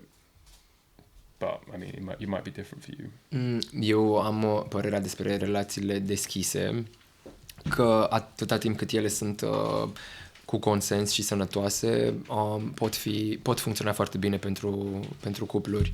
Noi, în acest moment, nu ne dorim acest lucru, dar, cum a spus și Alejandro, nu știm încotro evoluează viața noastră. Cred că e important ca pur și simplu, așa cum discutăm tot, la un moment dat, dacă unul dintre noi va simți curiozitate, nevoie, să comunice acest lucru și apoi, în funcție de context, de unde suntem în viață, să descoperim ce ar însemna acest lucru. Eu am cunoscut cupluri care sunt în relații deschise și care trăiesc o viață frumoasă și sănătoasă și relaxată și plină de iubire, pentru că și-au pus bazele relației lor pe sinceritate și au rădăcinile, nu știu, bine dezvoltate. Da, exact. Și atunci totul e bazat pe încredere. Dar cunosc și relații unde cuplul e în relație deschisă și mai de fiecare dată unul e nefericit. It's always the case. Deci cred că e important și în situația asta e important cât de mult comunică cei doi parteneri și cât de bine se înțeleg și cum și-au construit relația, cât de puternică e baza. What would you not tolerate in a relationship? In your relationship? In general? No, in your relationship. I mean, I'll answer this not saying that any of this has happened, but I think one of my values is loyalty, openness and transparency, and respect.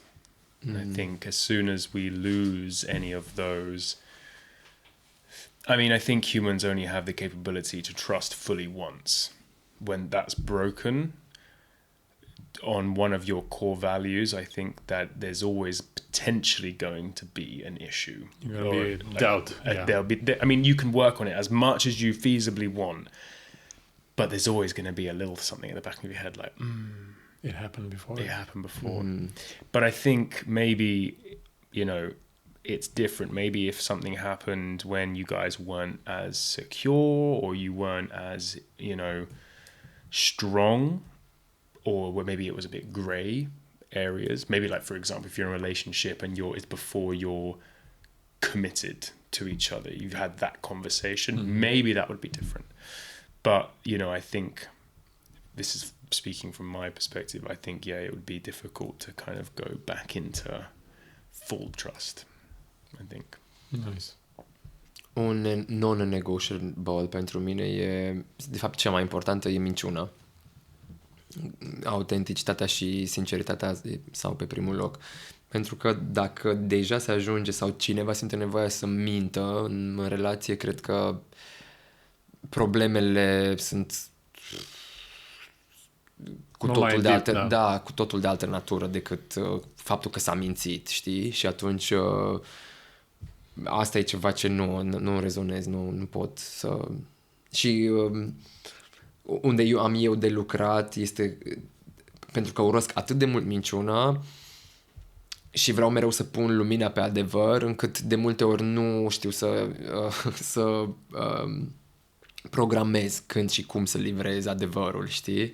E un lucru, sunt prea pasional când vine vorba de a spune ce cred, cum văd, ce simt și de multe ori, sau cel puțin asta învăț pe lângă Alejandro, ar trebui uneori să văd exact când să deschid subiectul, poate nu e cazul în fața României, poate în emisiune să dezbat unele lucruri sau în fața prietenilor. E ceva la care lucrez în acest moment. Dar asta vine nu din dorința mea de a nu trage de timp, de a nu sta nici măcar o secundă știi, nu mi-e rușine de nimic, de nimeni. Hai să rezolvăm acum ce se întâmplă. Ok, asta simt. Vreau să pun lumina mereu pe problemă. Să rezolvi ca să treci mai departe. Da, și sunt convins că se poate într-un mod, cum ai zis tu, mai diplomat sau de multe ori trebuie să... I'm not reading the room, știi? Nu creezi spațiul potrivit pentru treaba asta. Ești mai impulsiv tu și de-aia working on it. See, first thing, opening up subjects in front of other people just because I want them to be solved right away. Yeah. I think another thing, I mean, what I've always learned is you should never go to bed in an argument, right? We spoke about this. Yeah. Because, you might not wake up. Let's be honest. I never thought about it that way. And imagine that, and you can also like have dreams, right? And even, I mean, I'm not saying it's because I had a really intense dream last night, not because we had an argument or anything, but like I woke up feeling like we had an argument, and I had a physiological reaction to like a bad dream, and I was like, you bastard, in the morning, But then in a joking way before.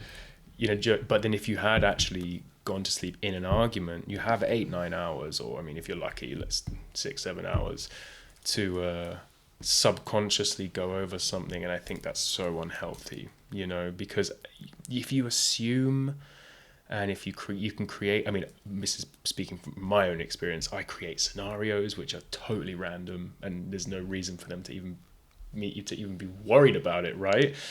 But it becomes... You cannot just go sleep and refresh in the morning and think more fresh, because it doesn't happen. You just go with your scenarios in your head. Exactly. Even regardless of how ridiculous they could be, So what is like being in a movie and your life would be the movie? How would it be called? Prima dată am crezut că ne întreb cum e să fim într-un film, că recent am jucat într-un film care se lansează în februarie. Dar după aceea am înțeles că ne întreb dacă viața noastră ar fi un film, cum s-ar petrece acest film. În filmul meu, Alejandro este un cântăreț star internațional, suntem în turneu non-stop la concertele lui.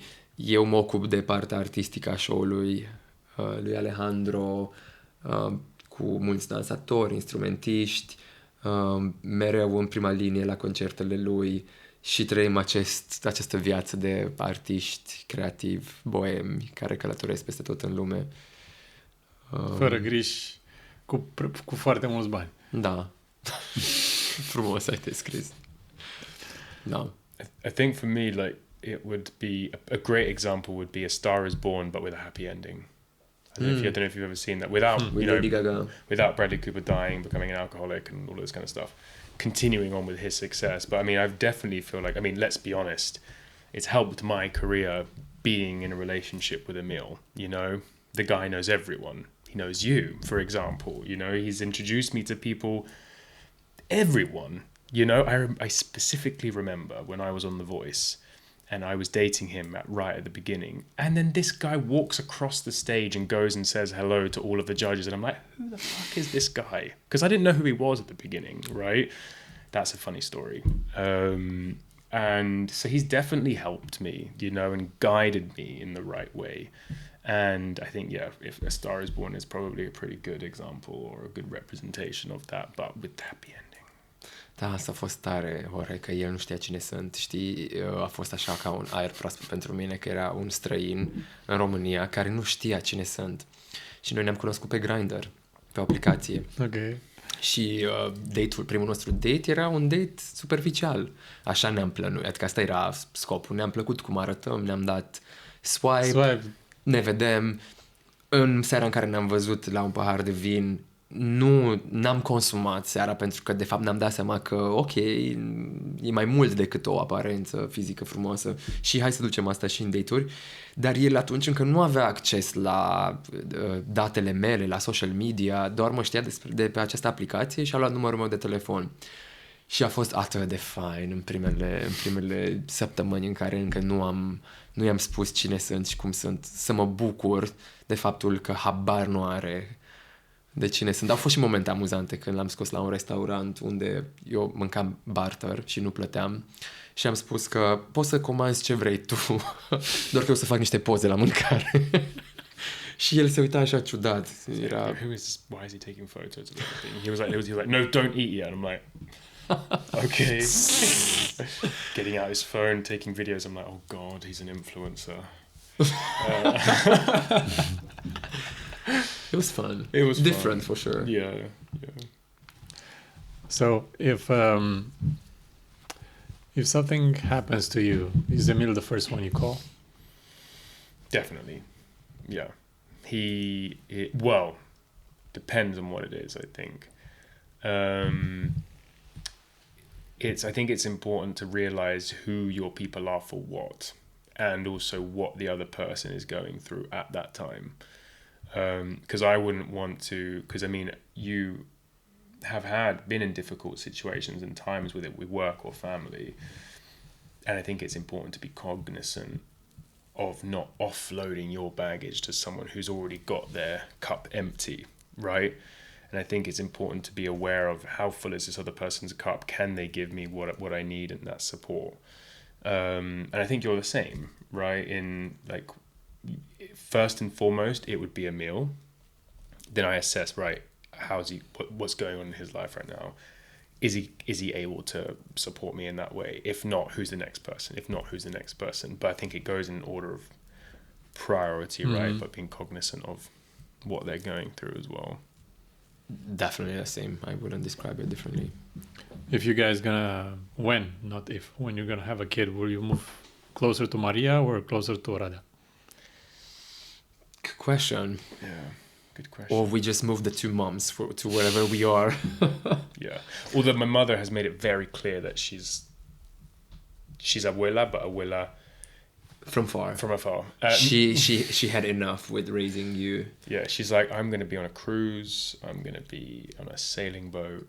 And I want her to live her life, But right? maybe you can tell us if if she's actually going to be able. Because I know that also with grandmas, this sentiment develops, right? When they just see... Nu știu cum a fost mama ta sau mama soției tale. Don't count on what Maria's plans are. Okay, I see. She will fall in love with the kid. Yeah. She will want to be present. She will want to be present, of course. And sometimes when you think that you as a parent, you need your time and you want to experience because me and my wife, we had our time. Our daughters were growing up, and we were thinking like, okay, now is our time. And then it just came into my mind. It's like, you know what? We're going to have those years from now on. And the girls will be married, the girls will have kids. But what if we spend the whole life together, and when we will be super old, we would have this regret that we should have done a kid together. What do you think about that? And that's when David came.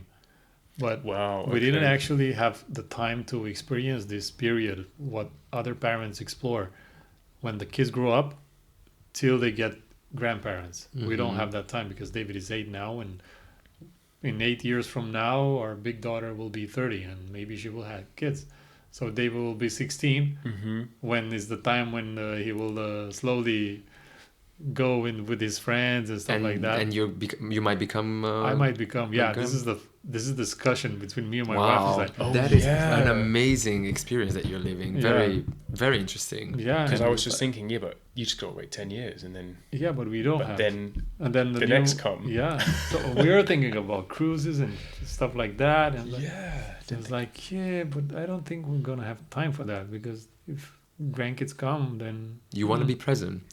yeah, it's not that you'll have your time. Of course, you're gonna go for 2 weeks. Okay, you want to go, you go, but then you have to be there. Just support the But you've got your 3, kids. so there's going to be enough. Yeah, man, You that's know what what I I've mean? started worrying. It's not that I love my kids and I will do anything for them. So that's why when I think, and I'm starting to feel this because grandkids will come, so we need to be prepared. And it's amazing. Yeah. It'll be amazing. But also I completely get you, because the moment I started working with kids in dancing, it was the moment when I started respecting parents like never before in my life. And I'm not saying this because I maybe I judged them before. They were like coming and leaving their kids with me, and I could see they're like, oh, like 2 hours for myself. Yes, but then I realized that, my God, like that is such a huge responsibility Da, e o that never responsabilitate. ends. Da, și Gold dust anytime, right? Da, pentru că să vină cineva să-ți aducă copilul lui pe mână și să aibă încredere Și să-l lase acolo. cu tine, să zică, hei, 2 ore, nu știu ce-i faci, te plătesc, distrează-l. Înțeleg ce... Dar și cumva văzând oboseala în părinți și totuși și cum își fac programul după programul copilului ca să-i aducă la extra activități, să danseze, să se miște, să învețe engleză, să picteze. E un efort extraordinar. Extraordinar. Mi se pare că respectul meu pentru părinți a crescut enorm. Și cumva văzând deja asta, sunt pregătit pentru ce o să urmeze și știu că o să fim... cred că cea mai mare provocare este că nu se oprește niciodată, nici măcar noaptea, știi? Ești mereu, cred că nu mai dormi la fel. Ești ca și cum când ai o lumânare aprinsă în casă. Sau te liniștești la un moment dat?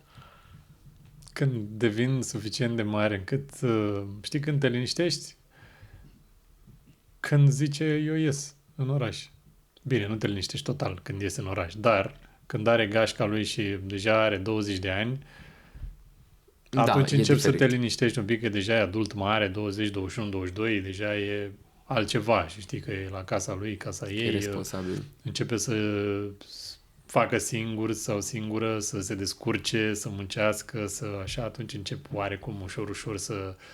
Dar chiar și atunci stai și te gândești, e bine?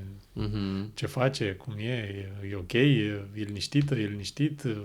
Are gânduri bune? Știi? Asta e. Dar cred că un lucru pe care trebuie să vi-l zic, the thing that I need to tell you, is that you see, guys, I'm preparing you to get prepared. Cred că cea mai mare provocare, și aici o să trebuiască să-mi spuneți voi la un moment dat, care credeți voi că e frica voastră cea mai mare, what's your worst fear in this relationship or in life. But I think the most challenging part of being a parent is the first night that your kids is having a fever in the middle of the night. Oh my gosh, yeah. That's I think the most scariest for me when I was a because you have no control, because you have no idea what to do. I wish that we would have this in Romania more, like teaching parents how to react and what to do in those situations, because it happens like in the middle of the night. You don't know what to do. We need to be prepared, and now we know because we have 3 kids. And with David, it's easier. But the first time when the baby has fever and you don't know what to do and it's getting to 40, that's the craziest night ever. So that was my biggest fear. And I want to ask you guys, not depending on a child or something like that, but what's your biggest fear? Like, what do you fear the most in this relationship or in life? In life, unfulfilled potential, maybe. In the sense, well, mine is definitely, I don't want to find myself in the position, exactly what you said actually, I don't ever want to find myself in a position where I am at the end of my life and I'm thinking, what if, you know? Or why didn't I? Exactly. And I think that is potentially the worst, for me anyway, the worst thing that could happen. Cred că sună curajos să spun că nu am frici, dar pot să-ți explic de ce nu cred că am nicio frică. În momentul în care afli că ai o boală autoimună la care doctorii spun că nu știu cât, cum, nu se știe. Și tu trăiești asta de ceva ani. Da. Și atunci automat treci prin procesul ăsta al morții. Adică n-ai încotro. Ușor începi să te obișnuiești cu ideea că ok, urmează, știi? Și de fapt chiar urmează. Toți ne îndreptăm încolo, știi? Ori de câte ori mă duc în aceste retreat-uri, mereu mi-aduc aminte că noi toți ne îndreptăm spre acasă și doar ne ținem de mână, să ne conducem unii pe alții.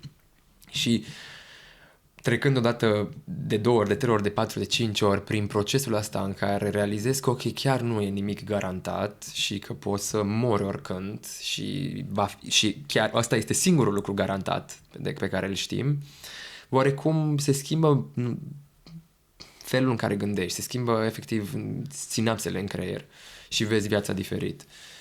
Deci să zic că frică de ceva, nu cred că mai am. Poate de aici și libertatea asta pe care o simte Alejandro sau curajul de a risca, pentru că știu că nimic nu e garantat și că e prea fragil totul și că viața merită trăită atâta cât timp o ai. Cât respect, da. Și cât te trezești dimineața. Mai devreme, când am întrebat earlier, when I asked you about the movie of your life being a movie, și am observat o chestie pe care n-am spus atunci pe moment, dar trebuie să o spun acum, că filmul tău, Emil, are legătură cu împlinirea artistică a lui Alejandro. Deci, practic, tu când ai început să povestești despre filmul vieții tale, Era mai mult despre el. era mai mult despre el decât despre... Înțeleg de ce poate Bine. părea, dar în acest film, Ai început să gândești în cuplu.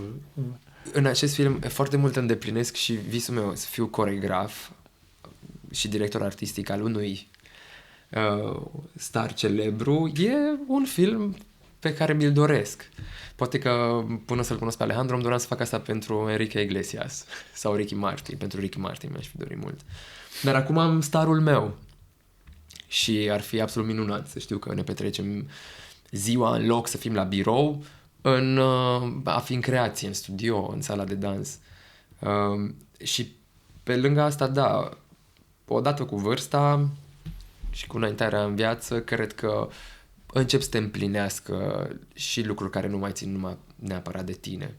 Cred că cea mai importantă realizare a mea este că nu e atât de fain să ajungi acolo rapid, ci să ajungi acolo cu cineva și să te bucuri de acel drum de a ajunge acolo. Ce frumos. So, Alejandro, for you, what is your dream life? What would be the perfect scenario for you? Like, you imagine yourself when you say, me, Alejandro Fernandez, my perfect life sounds like this. Okay. Perfect life would be making enough passive income so that we can do whatever the hell we want for the rest of our lives and Amen, hallelujah. and give our kids and family and friends all the opportunities whenever they want them. And I mean, my biggest dream, right, and I think this is actually going to become a reality soon, is for Emil to dance with me whilst I'm performing. So when I'm performing, have Emil... Okay, so similar. Yeah, like, I mean, because we've always said, right, as like the absolute pinnacle of our power couple relationship would be at maybe one of my concerts or even at your show, when I'm performing a track, my own track, that people know and are singing along, and having Emil dancing with me there, head dancer, lead choreographer, whatever, in whatever capacity it might be. I think that will be a moment when we both kind of think... It will happen, I'm sure. Yeah, definitely, in the next year or so. And we'll be like, we made it. You know, we did it. And I think that's like, I mean, I don't feel like there's that many instances of people saying that they've done that. You know. Can I say something? Yeah. And I will interrupt you. Can you say, and I'm not suggesting or something like that, but it just came into my mind. And it's also very good for me or for other people that's watching.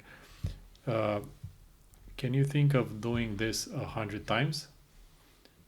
Not doing it once and you feel like we made it, and make it a goal in reaching 100 shows together, so that you guys really enjoy this, because it might happen once. That's true. That's a very nice perspective. In a TV show, it might happen once. Mm-hmm. Maybe some people that are watching now is like, hey, that's a good idea. Let's ask them to do that. Alejandro will sing at the X Factor or The Voice. Emil will dance, and that would be amazing. Try to think about it like having more than 100. You know what you just did? You gave us an amazing tool of, I think, manifestation.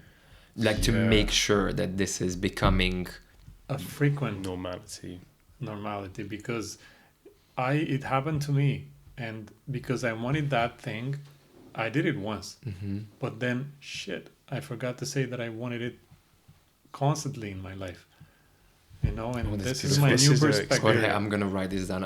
I love this type of things. I'm sorry, but this is very inspiring. Very nice perspective. So I Yeah. kind of want to journal this, what you just said. Thank you for Doing that. it Yeah. 100 times, not just and once. more.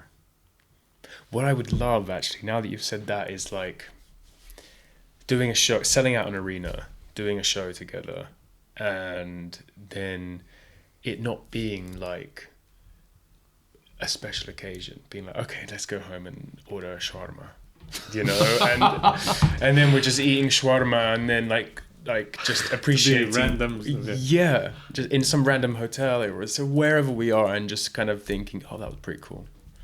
Oh, maybe we could have done this better. Let's tell the dancers to do this, or change the lights here, or set the fireworks off there instead. You know what I mean? Yeah. And that would be a dream, I think.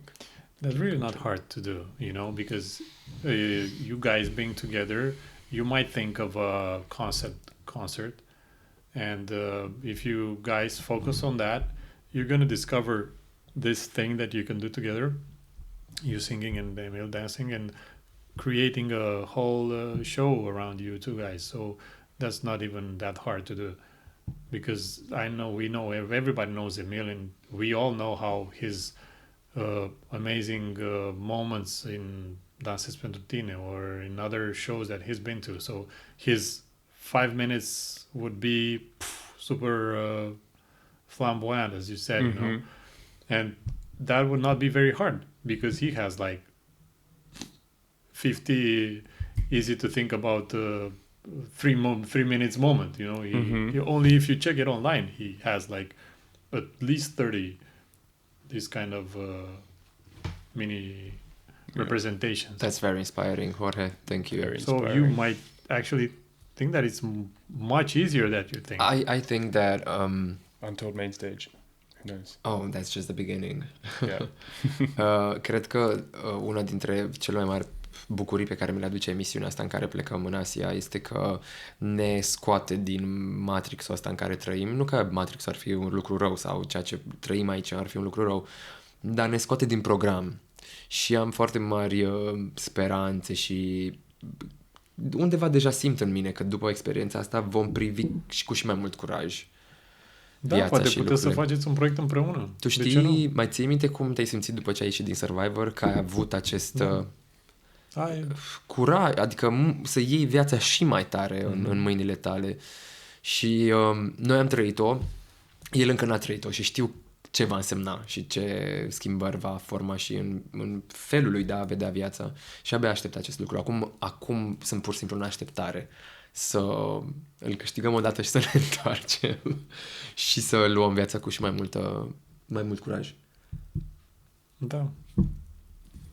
Păi eu vă urez multă baftă să experimentați procesul ăsta de dezvoltare interioară la Asia Express și să mergeți mai departe în viață așa cum vă plănuiți sau mai bine decât vă imaginați și să ne vedem după o perioadă de timp, după ce vă întoarceți și să mai povestim un pic, să vedem cum suntem după.